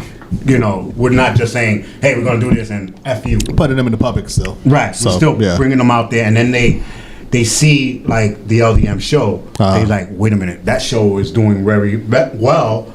Maybe we can do something. Okay. So it helps them out, and it gives them that experience. So you know, we all get here, Which is always good. right? We all get here and just have experience. Of Yeah. it, you know, and just have some fun. We do some written scripts, but we all mostly do it on the top of our head. Okay. So, and it helps a lot of people, and we show them all the aspects of the business as well. We treat them as family. We feed, you know, we be eating, drinking. Facts. You know what I'm saying? Facts. So we don't want to say just you're here and you're gone and you're forgotten about it. No. Okay. Well, we'll bring you in to here, and you know we keep you here. We try to get rid of him, and he still keep coming back now. No, so you know we treat them as family. We keep it up because we both have something that we want, and that's a drive. Okay. And we want to reach that platform where we can say we did it. But again, that's the same thing as people saying I'm rich, and some people saying I'm happy. Okay. How rich are you? Like, how happy are you? So, reaching your platform can be you only did 2 YouTube episodes and you're good with it. But some other people are like, no, I'm not good with that. Right. So, reaching your platform meaning it's your platform. Okay. You know? So, So, talk to me a little more about the business side of things. What are your profit margins? Is your business making a profit now, or? right now it's making even. Like, it's not making the profit. Okay. But again, if it was making even, making profit, I would not care because it's something that I want to do. So how do you generate your income? Well, I still do my side jobs, which my side jobs sound like since I'm in the Bronx now I got people Bronx talking is about coming out, yeah. Bronx people like, okay, write this down because you're gonna talk about how much money is a bag. No, No, I still do law advisory on the computer. Okay. I still do, like, right now we're doing T-shirts and hats and print. And all of that is going into LDM. Here. Right. So the business itself isn't generating the profit yet. Right. Okay. Is it merch for this company itself or just separate kind of stuff you're doing? Not just separate. Oh, okay. Yeah, it's a separate thing, but doing that, we already have plans on what we want to do and where we're going to get. Like right now, we're earning more money because this studio is going to be nonprofit. And the reason why we're going to go nonprofit is because we already have 2 people that are going to be giving us money. Okay. So we were like, and they seen it. They were like, my God, yo, you do this, you do that. Oh, man. All right, we're going to donate. Are you a nonprofit? No. And I kept hearing that. I'm like, I keep getting shut down because I'm not nonprofit. Yeah. So now, I mean, these people sound like investors instead of like donators. Why not just stay where you are? because if those type of investors know that if they invest in you and you lose, they still make money. That's why they consider it a donation. Okay. All right. You understand? And is that the only benefit of a nonprofit, or? Somewhat. You get more funding. But there's a lot of drawbacks. There's some funding that you got to exactly do what they want. You know. Okay. There are some funding where if you don't use it all, you lose it all. So, like, let's say if I say, "Hey, I'm going to give you $10,000 a year," and then you show me the paperwork that you're only doing 5, then next year you're only going to get 5. Okay. You know what I'm saying? So there are drawbacks on those. So how do you generate if this business was profitable? How exactly do nonprofits work? How can you still earn an income with a nonprofit? That's such of a myth and a misunderstanding of nonprofit. Nonprofit, it just means you're not spending so much money thinking of trying to make so much profit, but you do make a profit. You make a whole lot of profit. And where does that profit go in a nonprofit? Well, when you do a nonprofit, this is how I tell people, when you're doing a nonprofit, it's the same as a business. You have your CEO, how much he's going to make. You know what I'm saying? You have your vice presidents, your presidents, your HR, you know, like that, down the thing. My company is going to need $200,000 a year just for the employees. Mm-hmm. So now, how much is the rent? So you got to add all this together, and then what you do is you start looking for funding here and there to add up to there. And there are some funding that say how much your CEO is making. Oh, he's making 100. Yeah, I want to give him 100,000. All right, well, we're only going to give you 20,000 a year for him. You know, because that's how nonprofits work. They help you pay for the employees. And why do they call it a nonprofit if money is involved? Good question. Nonprofit is, all it means is that you are doing something basically for a community, and you're not a commercial, you know, like type of thing. Like you're not adding a shirt company, you know, like opening up a store, like, you know, a bodega or something. You're not doing it with the concept of I'm going to be rich. Okay. You're actually doing it to understand that you're going to be giving back to the community, giving this, doing that. That's what nonprofits are supposed to do. I know some people that, you know, hey, we got $10,000. Rush and give these gift cards. I've seen that happen. And then they give out gift cards. Or let's do a drive or something when they really didn't want to. Got it. So, but you do make a profit. Okay. You know, but you can't go, like, I can't go out there and be like, hey, I'm going to sell these shirts. For what? Yeah, because you don't need a new car. No, that's the only problem with the nonprofit. You have to, like, I'm going to sell these shirts outside because we're earning money for someone and someone. They know that you still got your margin of your employees and all that, but portion of that has to go to something. And do you have a projection of when you think LDM is going to be generating income to make it self-sustainable without you putting a dime into it? You just met him? No, I'm just saying. Cause he sounded like a tax officer right now. Yeah, I gotta question this. You know what I'm saying? He's like margins. It's the Bronx mentality coming out. Yeah. Like, how many times? Oh, right, by next year, right? Okay. Next year I better see this tax. I want to see your W-2 now. No, because you say you only have 10 steps ahead. Right. We're thinking within the year to 2 years, we're going to be nonprofit, and we're also going to be a couple other stuff which I can tell you out here. Okay. Because that's one thing too. even if I'm in the show and I'm an open book, but there are certain things that I would not tell everyone else until it's almost there. Yeah, it's confidential still. Right. Not the confidential part. Is the more of a watch what you say because somebody probably take your idea type of thing and things like that. So Of course. But and we got people watching and nosy people asking tax questions. No, but within a year or two, we're thinking of going up. Now, when you open up a business, do not, and I repeat, do not think in the first 5 years you're going to make a profit, because you're not. You're never going to make a profit unless Tyrone and Pookie made profit in the corner, but they made that $5 bag and they made it to 10. I don't know how they did it, but they made a profit. No, but you do not, because the mistake that a lot of companies do. I sold this phone and I made $20. Now I'm gonna waste $18 and put $2 back in the business. Nope. You made $20. You put that whole $20 right back in there. That's how you make, and that's why you don't see the profit. So any company that says, I didn't see profit for 5 years, you know they're going to last for a long time. Investments. They will put it right back into it. The fact that they say 5 years is another thing. So it's just, so what you just said is just like the stock market. Right. Yeah. Pretty much. Once you make profit, you put it back. Into it.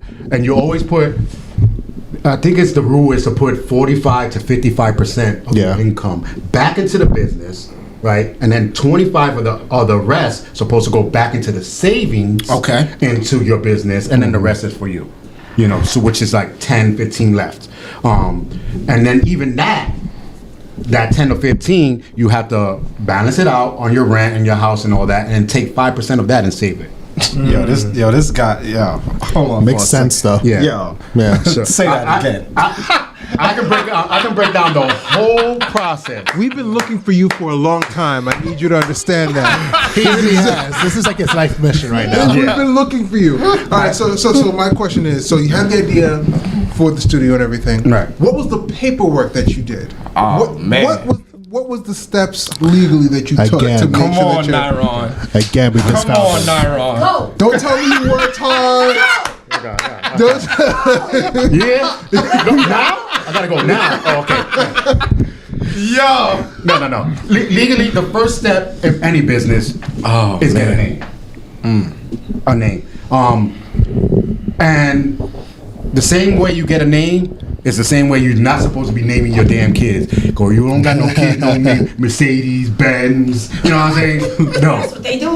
Or Pookie and Ray. No. Yeah. So you gotta pick a name that's gonna click Okay. into a symbol, because that name, when you call branding, you have to remember, like LDM. I didn't really say LDM in the beginning. Okay. I just kept saying, Laloma Digital Magazine, Laloma everything was that. Okay. And then it dawned on me when I wrote it, LDM. We were doing a shirt, and we put Laloma Digital Magazine, and I seen LDM. Mm-hmm. So I was like, all right, I'm gonna try that on the magazine cover. Okay. And I just started saying LDM. So even to this day, I don't even remember my name half of the times, because when I go outside, hey, LDM, that's I'm like, damn, I thought I was Charles, but I didn't know I was but that's branding. All right. You have to make sure you have that name. So once you figure out that name that's gonna stay with you, you go and you look it up, making sure nobody has it yet. On the USPTO website, or? Yeah, that one, and you can go to the tax, because the tax website, the US.gov always gives you, the tax company. So you call that. That's the long way. For our audience member, these are websites that you use to make sure that your company name isn't already already taken. Right. And it prevents you from being sued in the future. This is all for trademark purposes. Mm-hmm. So you have your name. Right. You looked it up. It's available. Then what? Once it's available, now you have to see. Okay, it's available with them, but internet never has to check. Mm-hmm. So people do businesses all nilly-willy and just put it up. Mm-hmm. So now you got to go search to make sure no one has your name in the websites. Okay. In the internet and all that. Because you can do it all you want, If it's trademark. Right. Yeah. Well, it's not trademark. They just did it. So now you have to fight with them and say you got to take it down because it's my name. I got copyrights. I got all this. Do you really want to go through all that? No. So double check, making sure that no one has that name on the internet is the second step. Once you get that, now, ladies and gentlemen, once you get your name and your ID, doesn't mean you have to open up a business right away. Okay. So even if you're thinking about, hey, I'm gonna save up for like 5 years, get your name and your ID number now. What about your business credit? Everything. Okay. It's not gonna. They're not gonna tax you. They're not gonna do nothing until you start. Okay. Okay. Okay. Your number is for you for life. That's your social security number. It's with you for life. So if you're thinking ahead of opening up a business, get your number now. You can always change the name, but your ID number is, you know, What are you it's talking always about the ID best. number? What exactly is that? Your business That's ID. such a business idea. How do you get your business ID? Same way you got your It's name. the same. That's a whole. Some of the- some Nah, of Ron, the- that's a whole different conversation. Right. That's You a talking whole about podcast. you talking about LLC, That's sole a whole- proprietor, That's what I'm about to say. That, non-profit. That's a whole Yeah, S corp different and stuff like that. Yeah. podcast. All right. Yeah. All right. But you get your business ID with Yeah. your name as well as your regular names. Now, I got it all done with. 3 years later, hey, I'm gonna start the LDM show. I'm you know what? I'm gonna call Cash. We're gonna do a show. 3 years later. But now I don't got to go through all this because I already did it. So that's why I say if you're thinking about it, get it now. You build a foundation. Right. So once you get that and you do your internet, once you do all your internet stuff, you double check, go to social media. Making sure nobody has that. Right, all that off too. I know. You know what I'm saying? Yeah. Type it in. Yep. Type it Yep. in. Let me see. Nobody got LDM. Cool. Put it up. Now, a lot of people, this is the mistake people make. They get their license. They get their business ID. They get their website, their domain name. Good. What happened to copywriting? Oof. That's the first thing. Why you didn't copyright your name? Why you didn't trademark your You logo? didn't secure it. But that should be the first, right? Well, that's what I'm saying. Okay. If I'm going down the list, because this is what they do. Yeah. But after they done, they say, I'm good. Nope. Like, I didn't trademark my logo until I had the perfect logo. And that's true too. The logo's a separate situation also. Right, right. Yeah, yeah, yeah. So I just want to make sure I do all this. So now, you're here. Hey, LDM. Why can't I use my LDM no more? Oh, somebody trademarked it. What? But I got a license. Don't matter nothing. That just means you can use the name as a start, but now you can't put it in social media. You can't do this because they have the license. So that's what I did. And there's different ways I have it. I have the LDM show, LDM, the LDM news, and even LDM. How much did that cost you? I think it's close to $500, $600. For each name? No. In It was total? total, right? In total, like you can do it. You but there's another one like LegalZoom or something like that? Yeah, you can use now. You legal Zoom, but I went through straight to the system. Oh, okay. Yeah. That's a whole different. You talk about. That's a different universe. Yeah. Ain't there? Ain't there? Yes. Because now they send me something that whatever I do, like the shows that come on ours, they automatically copyright to the LDM network. Yes. Okay. Yes. So another thing to answer your question is that when you get trademark, when you talk about LegalZoom, LegalZoom is just like The middleman, I guess, right? exactly. Yeah. Like you're just touching base on the middleman. Yeah. You have to like if you really, really want a top-notch lawyer, you really have to have to go through people like you can even Google them, Yelp Yeah. or whatever, and you just review them or whatever. But it is gonna cost More money. like more than what LegalZoom is talking about because of their services. Yeah. So in order to get trademark and patent. Yeah. For like non-profit, it's gonna cost $2,500 to $3,000. Oh my Whatever. gosh. You know what I'm saying? But it stresses less on you. Yeah.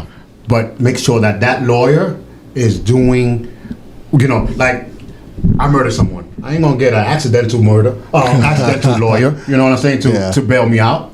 Be like, yeah, that divorce guy looked good. No, you can't do that. Yeah. So whatever type of business you're doing, you have to make sure that lawyer is set on that. Like that's the only thing he does. Okay. So he can get it to you faster. Okay. You know what I'm saying? So it's always works out, or get someone that been through it that knows the paperwork. I did my own paperwork. If I would have gone through the lawyer, I would have got it faster. Okay. You understand? Yeah. But you just go through the whole process of getting that, and lucky I did it because. Hey, I'm gonna say it. There was a guy that wanted to try to put LDM radio out there. Wow. He figured out, oh, there's already one, so he put radio LDM. Oh, you just flipped it around. What? Flipped it around. Are you serious? But guess what? LDM is trademarked. So he can't do that. He had Facebook cut him off, took him out. I complained. And I had another company, LDM. I said, you need to take that down. Oh no, you need to take it down. I'm copyright with LDM. But that doesn't mean Laloma Digital Magazine is Larry Delivery something. I said, I don't give a care what it is. Put Larry, you know what I'm saying? Don't put LDM. Yeah. LDM is yours. And you know why, right? Because once you start getting more views on Facebook, they do a suggestion. Yep. Hey, I see you like this radio station. Here's LDM. Oh, they doing real good. Let's do an LDM because that's like the hashtags. Yeah. Yep. You know? Like, I see Cash doing, oh, well, I'm going to put hashtag Cash Money. You know, Cash this, Cash that. You have a following. It's And now powerful. everybody that wants to know about him are going to see me. Yeah. Yep. That's why you trademark your stuff.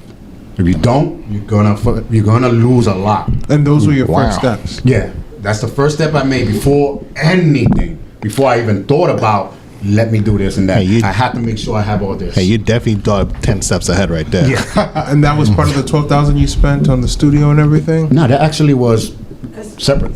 That's separate money.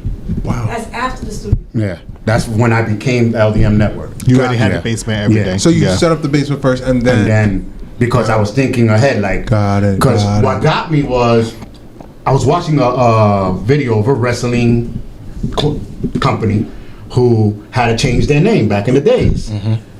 And I was like, oh, I remember that when the internet first, damn, I sound old now, when the internet first came out. Oh, shoot. Damn.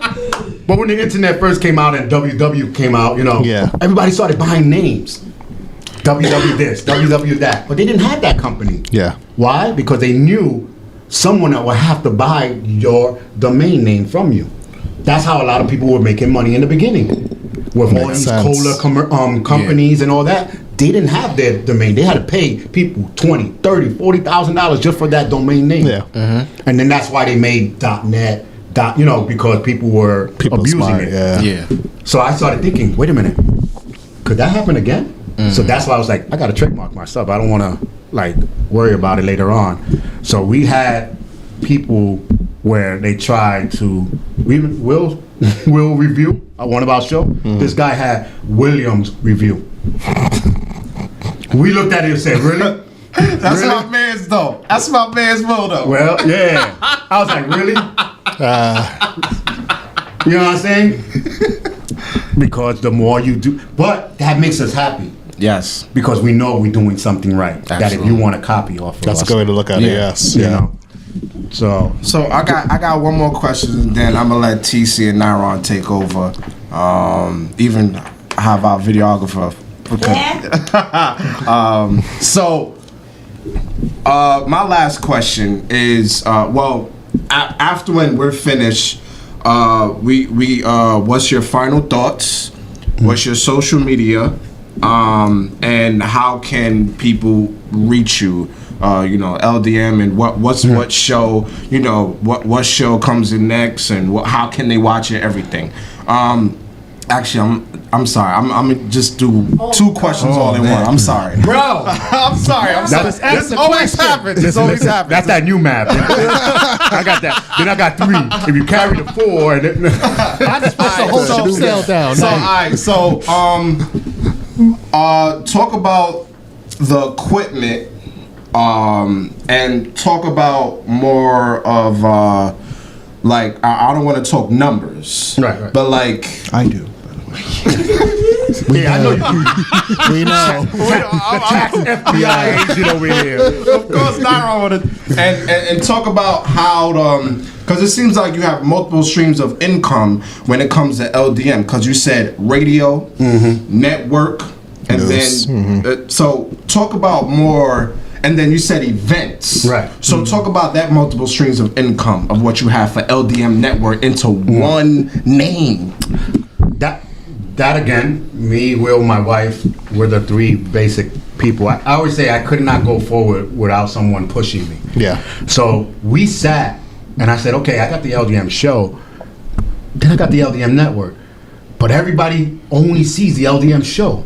So how can I like blind myself and not? It didn't work because they still see the LDM show. So I said, okay, I want to divide it. So I did LDM show, LDM radio, then the LDM Network. And the reason why I did the LDM Network is because, again, that other radio station was going to fall. And then where are they going to go? So we all came together. And then I started thinking, okay, I'm tired of going to this one person to get something. Then I got to go to this one person to get something. Because we were doing an event for ourselves. And we said, oh man, wait, we need book bags. All right, so let's go get this book bag over here. Oh, now we need to put a logo on the book bag. All right, let's go to this guy over here. Now we got to go to him. And I was like, I was getting a headache from that. Yeah. And then I was like, oh, let me call. So I said, wow, if only there was a one-stop place. Wait a minute, LDM, the one-stop place for everything. So what I started doing, I started investigating. What do you do? Oh, you do shirts? All right, cool. What do you do? Banners? All right, good. Yeah, I do shirts and banners. You want a shirt and banner? Yeah, I can do the shirt. Don't worry. Okay. Yo, I need 3 shirts real quick. All right, cool. Yeah, I got 3 shirts for $10. I was hustling. Yeah. I was hustling, It's the bro. prompts in you, man. I came out. Well, Yeah. the prompts came out. I was like, all right, you want... Typing everything. And then I was like, and people kept, because of the law thing, like they asked me, can you search for this? Can you search for that? What would happen if this happens? So I'm like, wait, I can put that into business. Yeah. Like, oh, you want shirts? How much you pay for your shirts? 15. All right, cool. Let me see what I can do, because I got to talk to my people and we'll figure out something. My people, my internet people. Nah, you sell too high. And I kept going and I called someone. I said, I see that you sell $12. Can I get shirt for like $9? Oh, what you gonna be doing? No, I gotta sell them to someone that wants them. So I started doing that. But then little by little, I'm like, why am I giving you the money? Yeah. Let me buy a little machine that can do my own shirts. Because that's what sells more. Spend money to make money. You know what I'm saying? Absolutely. And then I started saying, why is people spending so much money and we're trying to make it in the world? So I told this guy, hey, I make shirts for some amount of money. It was like, yeah, right, you don't do shirts for that low. Nobody can do shirts for that low. I said, yeah, I do. He said, come on, you're not even making a profit. I said, yeah, I am. I got 1 rent, 2 employees, no overhead. So I can make a shirt and make $2 profit. But think about it. If you buy 20, who are you going to come back to? Me.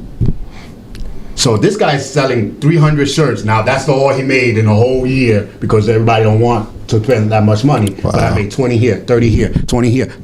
Now I'm past you and I still got a whole year to go. So that's the mindset I kept doing. So I said, okay. And then the word network, without even knowing that I put LDM network, it fell into place.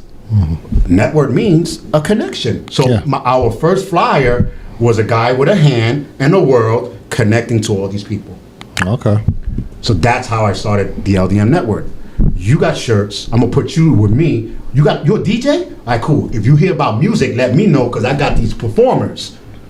You a performer? Let me know if you got events because I got a DJ. So we all came about together as a black and brown community supposed to, and we all live together. And that's how it works. I don't think they heard you clearly what you just said. Not even the person in the back. Matter of fact, the sound library person was like, how I do that? Because, like I said, again, why complain about it when you can complain about doing something about it? Right. You know what I'm saying? Right. So you have to do something. So I started putting LDM Network, the one place for everything. I got you. Don't worry about it. I even did that funny thing of what was it? In Living Color, with Jamie Foxx, that the guy kept trying to run away. No, I gotta put oil in my car. I got you. Don't worry. I got you. She had oil in her car, purse. Remember? Yeah. She had everything. So I used to be like, That's you. that's what I gotta do. I gotta be that one person, and I never say I can't get it. Yo, you got a spaceship? Yeah, I think I can get that one. Matter of fact, I know some. Let me give me a couple days. Let me figure this out. I think I got it. You know what I'm saying? Yo. And I come back. Hey, I didn't find it, but I found this and this and that. Wow. So you know what I'm come back saying? at something still, yeah. Right. I hear So you. that's why our company started growing more, and we started off with like only 10 shirts. Here, like a little party. Sorry to say, but death.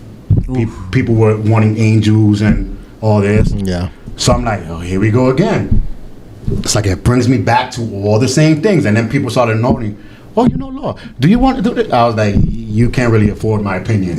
You know what I'm saying? Like, because honestly, I can tell you, I charge $100 an hour for companies for me to even go to the courthouse. You know what I'm saying? Wow. But then I said, wait a minute. This person needs to go to court, and his lawyer is telling him totally wrong. So I'm gonna charge these white people, these rich people, $100 an hour, and I'm gonna come to my community and charge them no dollars an hour and give them the right opinion. So that's what I started doing. Like people ask me, "Hey, can I do this? Can I do that?" You know what I'm saying? I respect that. Just Yeah. like the checks, the stimulus checks. The government paid me a stimulus check. So, what you do with the stimulus check? Hold on. You said the government paid you a stimulus check. Okay. Continue. You put it into Right. LDM. Exactly. And you put it into LDM. So on my show, when I first got my the 4K cameras and everything, which I made a bargain about it, but only me and Cash and everybody here know how I did it. But I said, thank you government for buying my camera. Yeah. What about PPE loans? I was gonna ask that, yeah. The business loans are kind of hard to get those loans. First Okay. of I all, was here that. yeah, it's kind of hard to get those loans. They're like waiting lists, and again, people that already had the loans wind up getting the loans. So I tell people, apply for it, but don't concentrate on it. Okay. You know what I'm saying? If it comes, it's like, oh snap! It's one of those people that popped up in your house that never thought, oh, see you here? Okay. It's like a housing lottery. Yeah, it's one of those. Basically, yeah. Don't count on it. And then plus they have guidelines on how you're gonna get that loan. Okay. Like what are you gonna do with the money? What are you gonna, you know what I'm saying? Like, don't worry okay, about it. yeah. Just give it to me, bro. Yeah. So, but again, I'm glad you said that, because I always had that mindset of you got a lot of people with money and don't know what to do with it, and then people with no money that has so many ideas. So Isn't that the truth? the LDM network figured you have a lot of companies that are doing things, but they can't get people out there. So that's why I put them together. Okay. So I'm like, all right, I'm gonna put you with him. He got 20 customers. He got 10. If I put them together, how much is that? 30 for each. You Numbers, y'all. Numbers. know what I'm 2 + 2 is 4. saying? Yeah. And I'm old school, so I don't do that new math. I go straight to the point. You know what I'm saying? You notice I didn't do the carries and up the carries. Do the square box they got now, whatever. I don't got time for that. But that's how you put them together, because now you have 30 and he has 30. I'm gonna bring those guys to cash. He had 20 more. Now I got 50. You know what I'm saying? So the numbers of customers keep on growing. And now I don't know his customers, because again, I have a program that's called Buy Back. So what I do is you go and sell your shirts. Now you come to me, hey Charles, I need 20 shirts. All right, cool. Here you go. This is your price. Now you go and sell them to them your price. I don't know your customers. I don't deal with them. But I'm helping you make money and helping you get a customer. So I'm making money. He makes money. It sounds like a pyramid type of thing, but it's a real thing though. We give it merchandise. We're not faking the thing. You know what I'm saying? Yeah. So it's a salesman, but I don't call him a salesman. He's his own entrepreneur, and that's how I have to treat him. Yeah, he's selling for me. You know, he's out there, you know, trying to get some sales. But if I keep calling him a salesman, how is he going to grow? Yeah. How is he going to get out of my wing and get his own store or his own business? If I keep saying, let me talk to my salesperson. I'll be like, let me talk to my sales department. But I never call him a salesperson. Okay. You know what I'm saying? Yeah. I don't know if that makes any sense. It's like you're painting the picture for him in a way. Right. Yeah. Like, this is what you got to do to make your money. Yeah. So now he's feeling like. So Give I him tell the him, confidence he needs. and I was like, hey, why your numbers are not up? I don't care. That's your business. Right. You understand? Yeah. Wow. So, wow. And that's how you do it. Yo. Yeah. I appreciate that's respectful Yeah. too. And I have right now. I have 6 companies that come to me and buy their stuff and resell them. And I do their logos. I do their company. You know, their shirts. That's why I got. Actually, I got a Pennsylvania person that I'm doing their hoodies right now. You know. Okay. So and they go and they sell them. And they tell me sometimes who their customers are because I'll be like, let me know who your customers are. It's not that I don't want to steal them. It's because I don't want them to see me on Facebook and be like, hey, can I do that? No, you're somebody's customer already. Okay. So what I do is I used to do that a lot. Damn, I can't sell you. But then I'm like, oh, now they're going to leave. So I'll be like, oh, yeah, I can sell. Yeah, how many you want? Yeah, I can get you those shirts for $20. Oh, that's a good deal. That's how much my other guy sold me. Yeah, I know. Because he already told me how much he sells it to you for. Gotcha. Wow. Gotcha. Still connected. Give me my $20. Now I'm still going to give him his profit that he made, and I'm going to take the money that I was selling him the shirts for anyway. So he's still making his money. Beautiful. You know what I'm saying? It's a win-win. It's a win-win. Because you know how some customers think, oh, let me leave him to get some cheaper? Yeah. Yeah, okay. You're going to seem like it's going to be cheaper, but he's still making his money. Yeah.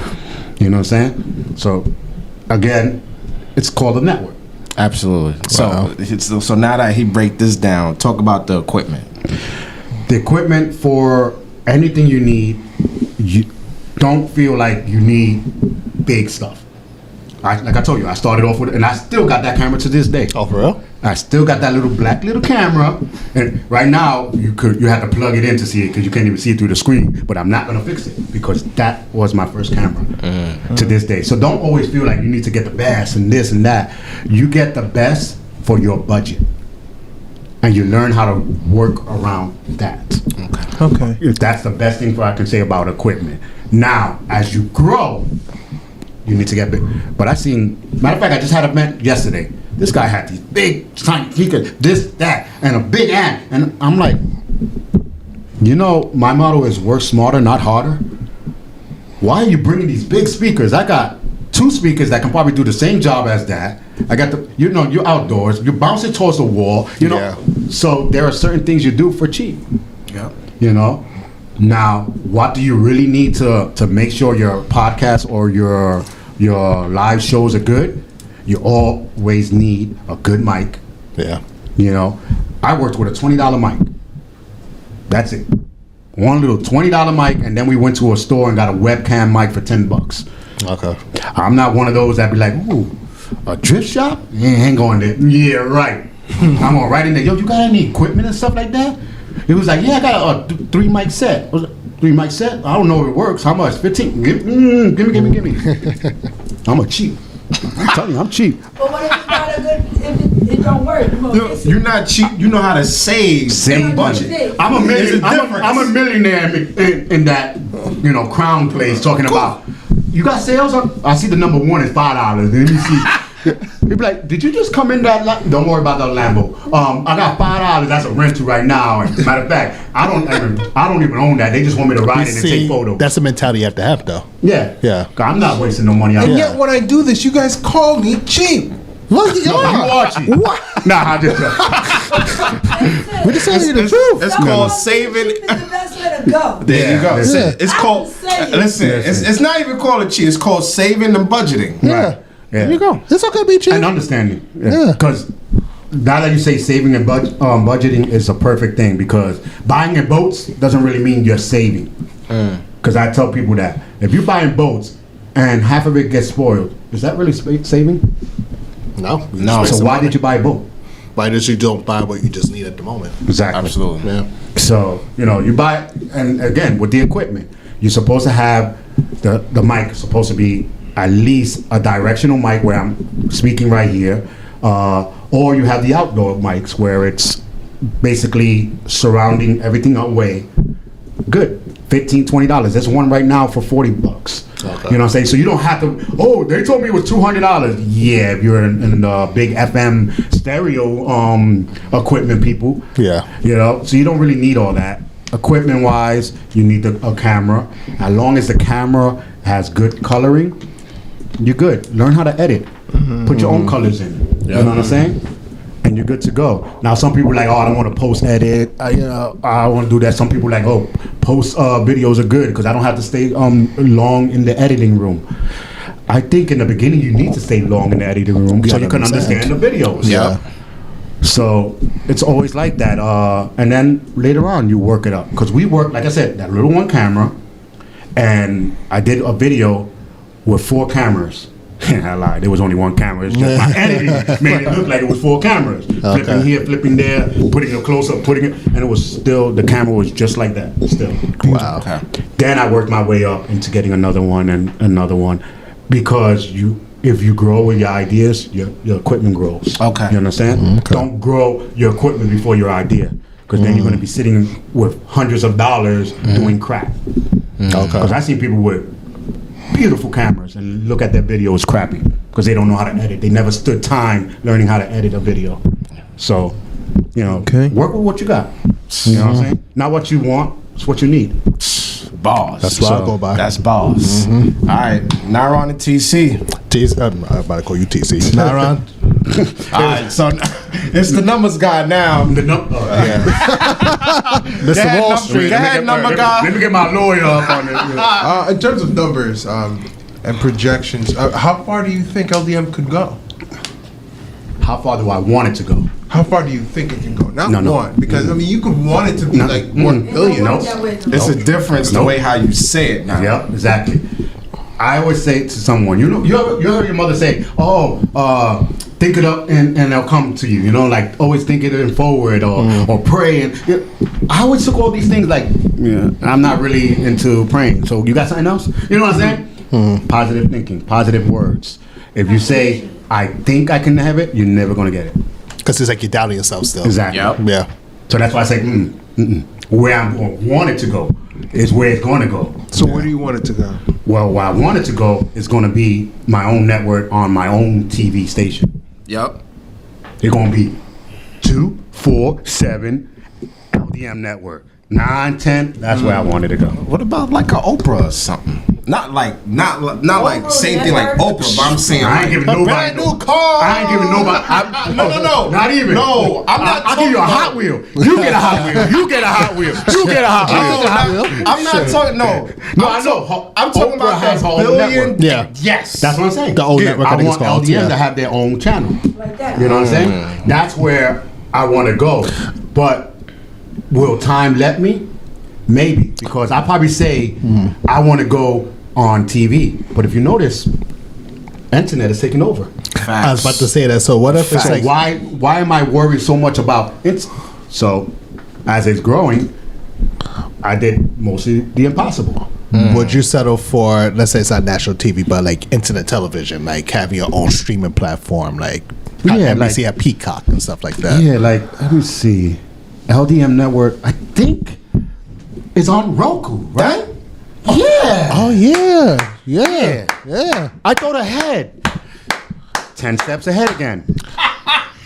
Roku, everybody. My thing was to have it on TV, but then I was starting to say, matter of fact, Cass was one of them. LDM is on Roku right now. Yeah, That's a good segue, Cass by was the way. on XY101, and we were talking about being entrepreneurs, right? Yeah. And he was like, yeah, and then Will was talking about some movie, and these son of a guns were like, yeah, I seen it on Fire Stick. I was all alone, like, I don't even got a Fire Stick. Yeah, well, I seen it on Roku. I was like, I don't even got a Roku. What the hell is this? Like, I felt old. Yeah. Like, everybody was.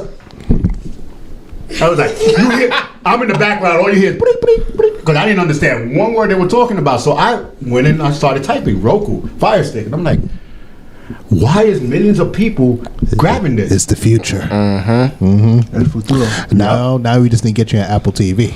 I'm already there. Facts. Oh, you did- See? There you go. Yeah, that was Apple TV. Before it came Apple TV, it was Apple, it was just Apple Podcast, right? And then it was Apple this. Google had Google Podcast. Yeah. Google Live. So before it blew up, Google said, for all y'all podcasters that want, send us it. We're going to give you free podcasting. A lot of people missed it. Oh. Because they did put it there. They put it on Facebook. But again, if it's not falling, if it's not kittens, no one wants to hear it. And people that have podcasts don't want to be serious. I send my stuff to Google. It's quick. Here you go. And I emailed them. This is not one show. This is a network. I have a lot of shows. It's not fair. All right, just send me whatever you got as a network. Send them all there. When Google Podcast went to Google Play, guess who moved with them? With no money. They took us right away and said, we're going to move you to Google Play, which is a video streaming for Google. Apple TV did the same thing. Okay. I was like, okay. We started with Spreaker. Spreaker said, oh, we're business for iHeartRadio. I was like, okay, this is a fake ass email. Let me look it up myself. Who owns iHeartRadio? Oh snap, Spreaker owns iHeartRadio? Facts. I didn't know this. Facts. Put on I the didn't know Spreaker. Spreaker said, I got you. You're looking good. We're going to put you on iHeartRadio. So that's how, and again, nothing came out of my pocket. Wow. Here we go. Don't be surprised if they're gonna ask you now, how did LDM get on Roku? How did LDM get on Apple? Don't be surprised. And I'll tell you how we did it. Hard work. Oh, there we go. There we go. That's my guy. It's a whole time. You know what I mean? You know what I mean? Listen. Right, while I say, well, I got it on myself. Right? What I did was I was Yo, don't be surprised if they ask you that question. You gotta grind, you know what I'm saying? You gotta hustle. Listen. You already know. I know. Listen. You know, all you just gotta do is, Yo. get one yes. Yo. The same stance too. Yo, let me not holler at you, you know what I'm saying? When I went down, I was going there, right? And I said, yo, I'm gonna hit this street, right? And then homeboy said, yo, throw it up there. I said, hell yeah. That's what I was about to do, right? And then I said, no, I'm gonna go over here. Cause you don't understand one word. What you talking about? Nah, man. Yo, and I grind. I do my stuff, you know what I'm saying? You know how I do, boy. I don't play that game. And that's how I made it. And that's how I made it. You know what I'm saying? You can do what I do. I do what I have to do. It's like, what you do? What I did is what I did. What I gotta do. I gotta do what I do. Grind and That's what I hustle. did. And you can't question it. You just gotta sit there. Man. Yeah. Oh, yeah, I mean- No. But in all reality, sometimes you just don't do nothing, and it they grab to you because all the work you were doing falls into it. But I can tell you, with Roku, again, I'm investigating like Roku TV, Fire Stick. Like, what's going on? Why is people and the cable companies are giving so much good deals for you to stay? Because They're hurting. if you don't stay with the cable company, they're gonna lose all the channels. And what happened to one of the channels? You ain't gonna see channel 13 on this cable company no more. You ain't gonna see that. So I said, hold up, I gotta investigate a little bit more. Yeah. How can I get on Roku? Then nobody's on Roku. So how they get these shows on Roku? Email Roku. I was like a nosy. Okay, this one. I had 3 screens. Like if you notice my thing, I have all screens open. Okay, this one is tied with this one and this. There's the main company. Email them. Hey, I have a good network. Maybe you'll like it. Check it out. There's some shows that there. They see my son's show. Oh, okay. They seen my show. They was like, wait a minute. They probably did the same thing. Google LDM, award-winning show, award this. Hey, how would you like to try to do Roku? And I'm like, All right, no problem. You got to pay for developer. I got paid. When he said pay, I'm a cheap mug. I tell you. Free is me. That's the standard I live by. If I can't take it and I can't have it, I don't want it. So there's a development programs that you can probably do if you're a developer. I said, yeah, I'm a developer. I know codes. Okay, exactly. My wife said, what code do you know? I know drag and drop.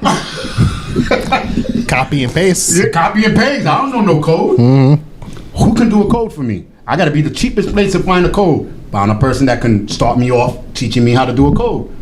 taught me how to Teach do. you. Yeah, he was like, I'm not gonna show you all the code, just what you need. That's a different language too. Yeah, that's a different Yeah, so language. what? Yeah. I tried. I tried it. God. Failed miserably. I failed miserably. I just see I letters. put I'm like a like, whole year of my life into trying to learn code. I Listen. couldn't do it. I put 2 hours and I was already like, you know what? There got to be a faster way. yeah. This did this, and I didn't want it to do that. And this is why they get paid good money. This is a whole That's a nother- Comma here, Yeah. a space here. I'm like, what? Why? You You gotta be a special kind of person to really sit there and do Yeah. that. Yeah. I have Yeah. no respect for coders and Yeah, exactly. Yeah. So Yep. this coder showed me a format. He didn't show me the format. He like said, "Okay, here you go." And I said, "Oh, how much for the code? I want to see the whole code that you made, just to look at it." And he was like, "Oh no problem," because I told him the truth. I was like, "Because I don't trust no one. You could get mad and do something to your coding over there. I want to put your code on my own page, so at least I know it's safe." Yeah. That was part true. The other part was I wanted to investigate the whole code to see if there's a pattern. Okay. Found a pattern. So I said, okay, let me test it out myself. If I put this video up on there with the code that is showing, but with that video information, it started working. So they was like, hey, Roku again sends me an email. I'm like, wait a minute, I just learned it, and they sending me an email already. Go here, we like your show. My wife was like, go ahead. I said, all right, cool. Went on, send them the show. They was like, we're checking to see if everything is good, if the show is going to be okay. We'll let you know. Okay. Here we go. Ding, ding, ding, ding, ding, ding. You're waiting. Time look like forever. Yeah. About a week or so later, your show is going to be published within 3 to 4 days. Congratulations. You're going to be Wow. on Roku TV and Fire Stick. I was like, wait, I didn't ask for Fire Stick. But that's how it happened. yeah. And it's probably like Amazon, right? Yeah. Oh, Wow. Jeff Bezos come is on, there. man. Like, Let's Yeah. go. And then 2 days ago, Amazon sent her the email. We have your information, and you're good to go. You're published on Amazon. wow. Well, as a part owner of Amazon, because I have Amazon stock, I thank you for your service. No, I thank you for letting me. See, and now that he says it, it's kind of fun. It's kind of funny. But Amazon and Please Roku don't were give him smart. credit. No. But Here. Because how would he be making money if it wasn't for podcasts like us to be on the show? That's true. That's a fact. That's very Again, true. That's a how fact. would I be on podcasts on his shows if he's If it not wasn't for opening him. one? So Yeah. that's why Amazon said, let me put, just like the network, let me put all these people together. And they did it smart. Look at that. And within, we've been a week or so, I can show you from YouTube to Roku. We Okay. hit almost 4 times more on Roku TV than we ever did on YouTube. Because people watching. Yeah. Roku's a thing. That's why. Roku is a thing. So that's why I was like, okay, so now my dream was to have a network on a station, which pretty much it is, because Roku Yeah. is its own station now. Yeah. So in order for you to have, you type in LDM, and you're going to see the LDM network, and you can have all the funny things. And we have so many different pages. It looks like Netflix. Okay. So, and we're adding more and more and more. So, Wow. There you go. And don't they Okay. have Roku? Well, no, don't they have let me Roku's not say built in that. smart TVs nowadays Yeah. and stuff Yes. like that? Get Yes. into the- There you go. Where you are There you now. go. Right. All right, Nyron, it's all you. Right. I think TC, you're good with questions? Yeah, I'm good. All right. So Go my ahead, final Nyron. question. My final question is, how did you become a Latin Buddhist from the Bronx? Where did the Buddhism come I waited for you to ask this. listen. When you said Buddhist, I said, I just want to ask about this at some point. Listen, there's not one show. Yeah, matter of fact, play the recording so I don't have to say it. No. Now picture this: a Latin boy, dark-skinned Latin boy, put it like that, living in the Bronx, listening to only country music and rock, and only hanging with Asians. That's funny. What the hell? That's different. in? Sounds like you know yourself. Yeah, Yeah. that's why I was always saying maybe I was an Asian in my past life or something. Probably. So when I was young, junior high school, I met a Asian kid that he was there. For some reason, he came straight to me, and we started talking and going on from there. Went to high school, and his friend was there. And he was like, I know you from somewhere. I was like, no, you don't. He said, yeah. It was from one of his friends' party. We kicked it off. We kept on going, and to this day, we still talk. And again, I was working at a variety shop with the Koreans, and they taught me martial arts, and they taught me how to be humble. You know, as a martial artist, you're standing in what we call a horse stand, like you're sitting right now, but no chair. While people were passing you by. New York at that time, they were like, what the heck is this guy doing? That is gonna hurt. But it was showing me humbleness. Like, don't worry about what they're doing. Worry about what you're doing. You're supposed to be training. That's it. And for hours, I had to sit there like that until a customer comes. And I'm like, hey, you want to buy something? You want to buy something? Like, I was forcing them. And at the same time, I'm learning how to speak to people, being in the horse stand and forgetting about pain and not worrying about what people else are saying to me. So that's why I was like all the time doing that. And being a Buddhist came with, I went to church. My father, my uncle, all of them are Pentecostal priests, Pentecostal priest. I mean, did I say Pentecostal? Yeah, you just did. Yeah. I'm sorry. See, sometimes the mouth goes.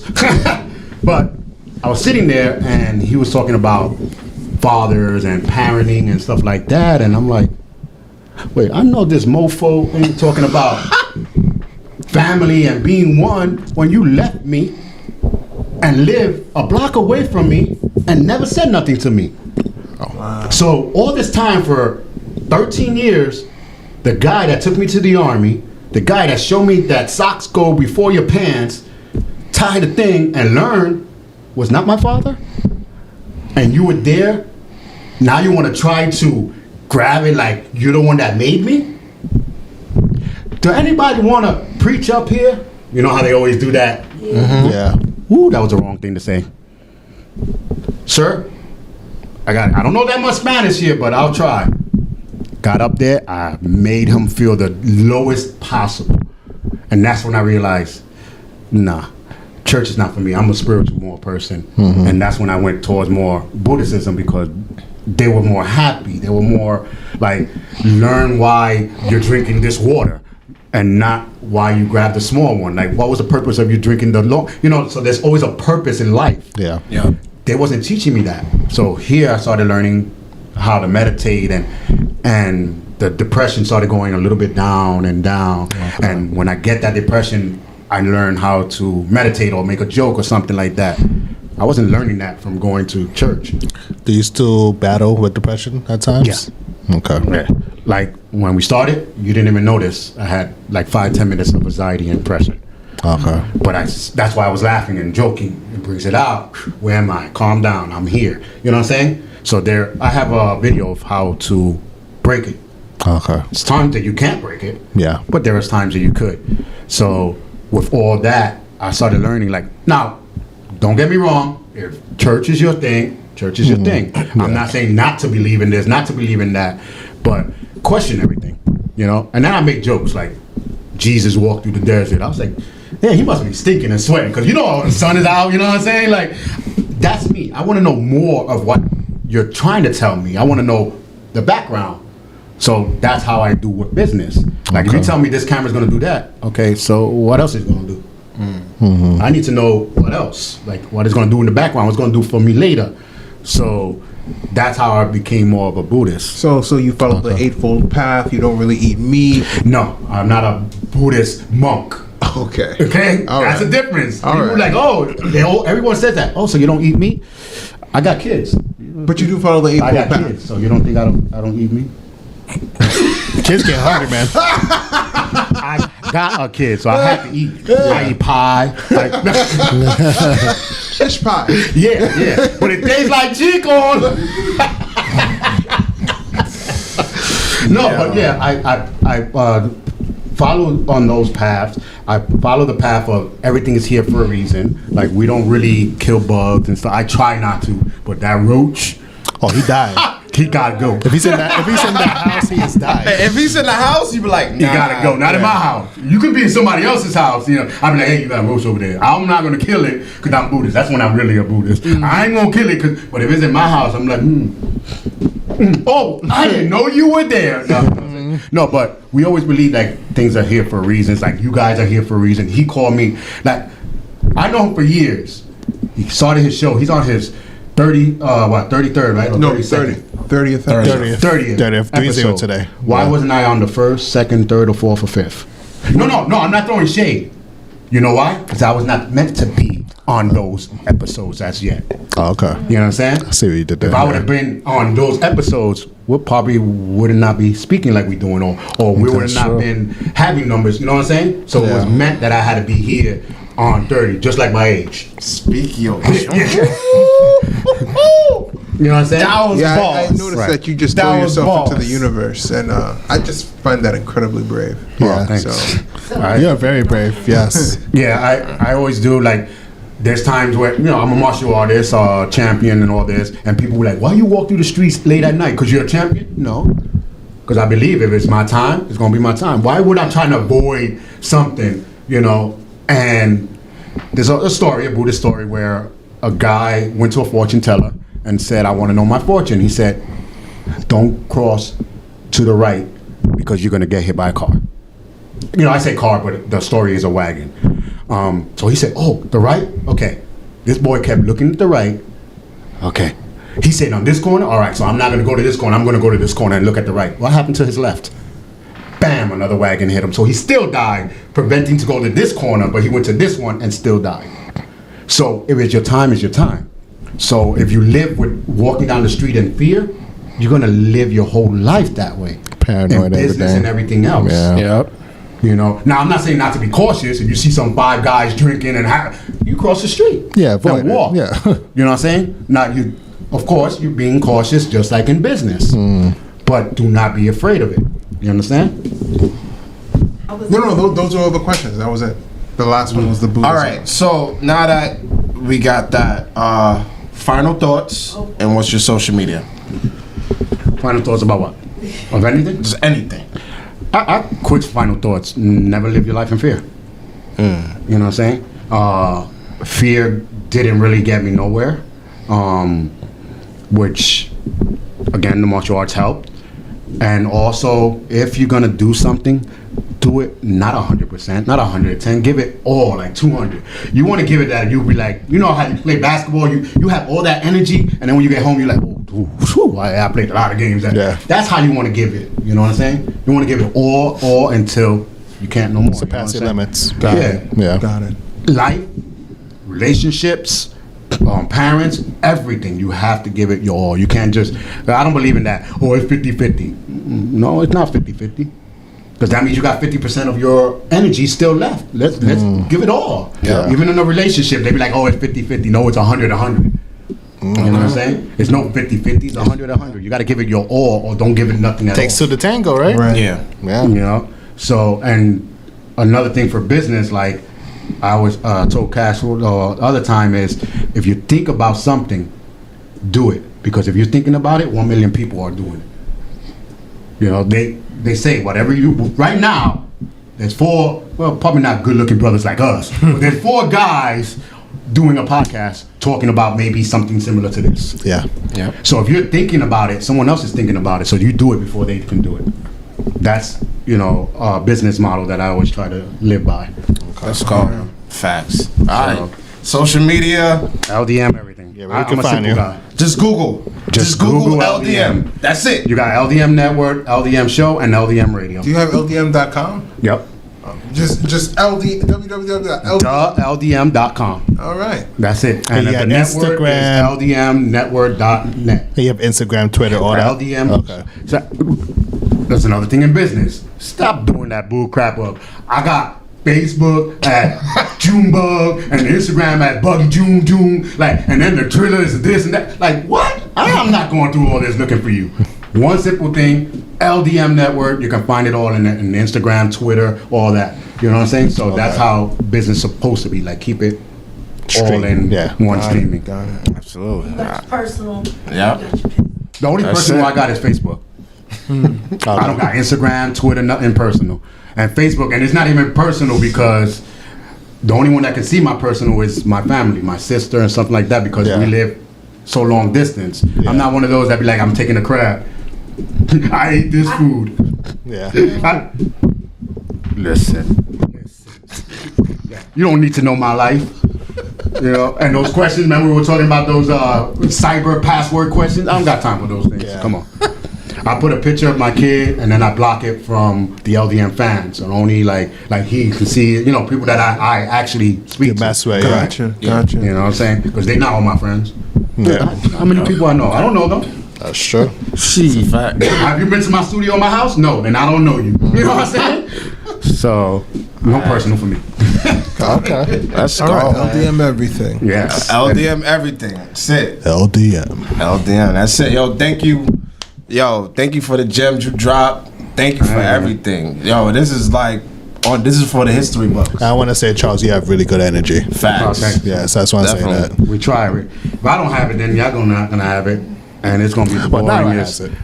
No, he just has a tax question. now I gotta go check my taxes. Make sure I put that $5 that I found. I gotta put it in there. You know what I'm saying? Like, come on. Now. No, but you guys, you know, like I said, I'm always proud of you, seeing that you're growing. You know, just keep it up, and never stop asking questions and never taking advice. It's not you. You always take advice, and that's what I like. You know, just keep on doing it, and you got people to right here back you up. Beautiful. You got the LDM network. You can call, hey, I got a problem with this. Listen, I'm not one that be like, yo, I paid for this program. I ain't gonna tell you. You know I'm probably lying. I don't pay for no program. Nah. No, there's some programs that I pay, but there's some that I have to learn how to, you know, get it in a traditional quality control way. You know what I'm saying? So I'm gonna let them know. Try this program. Try this one. Free programs. So Okay. Let's go.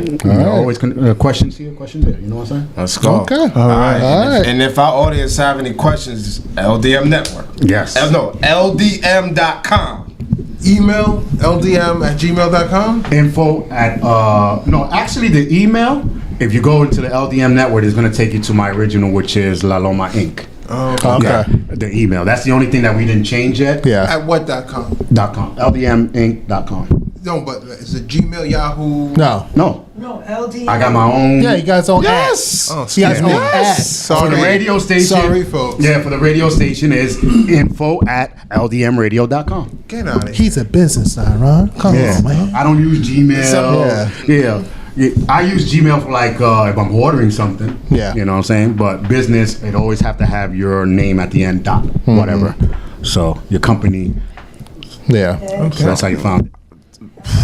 That's another gem what you just said. Yeah. Okay. I'm always welcome to come back. Let's You know what I'm go. saying? Yes. All right, y'all. Episode 30. 30. There it goes. That's in the history books. We out. All right. That's it, right?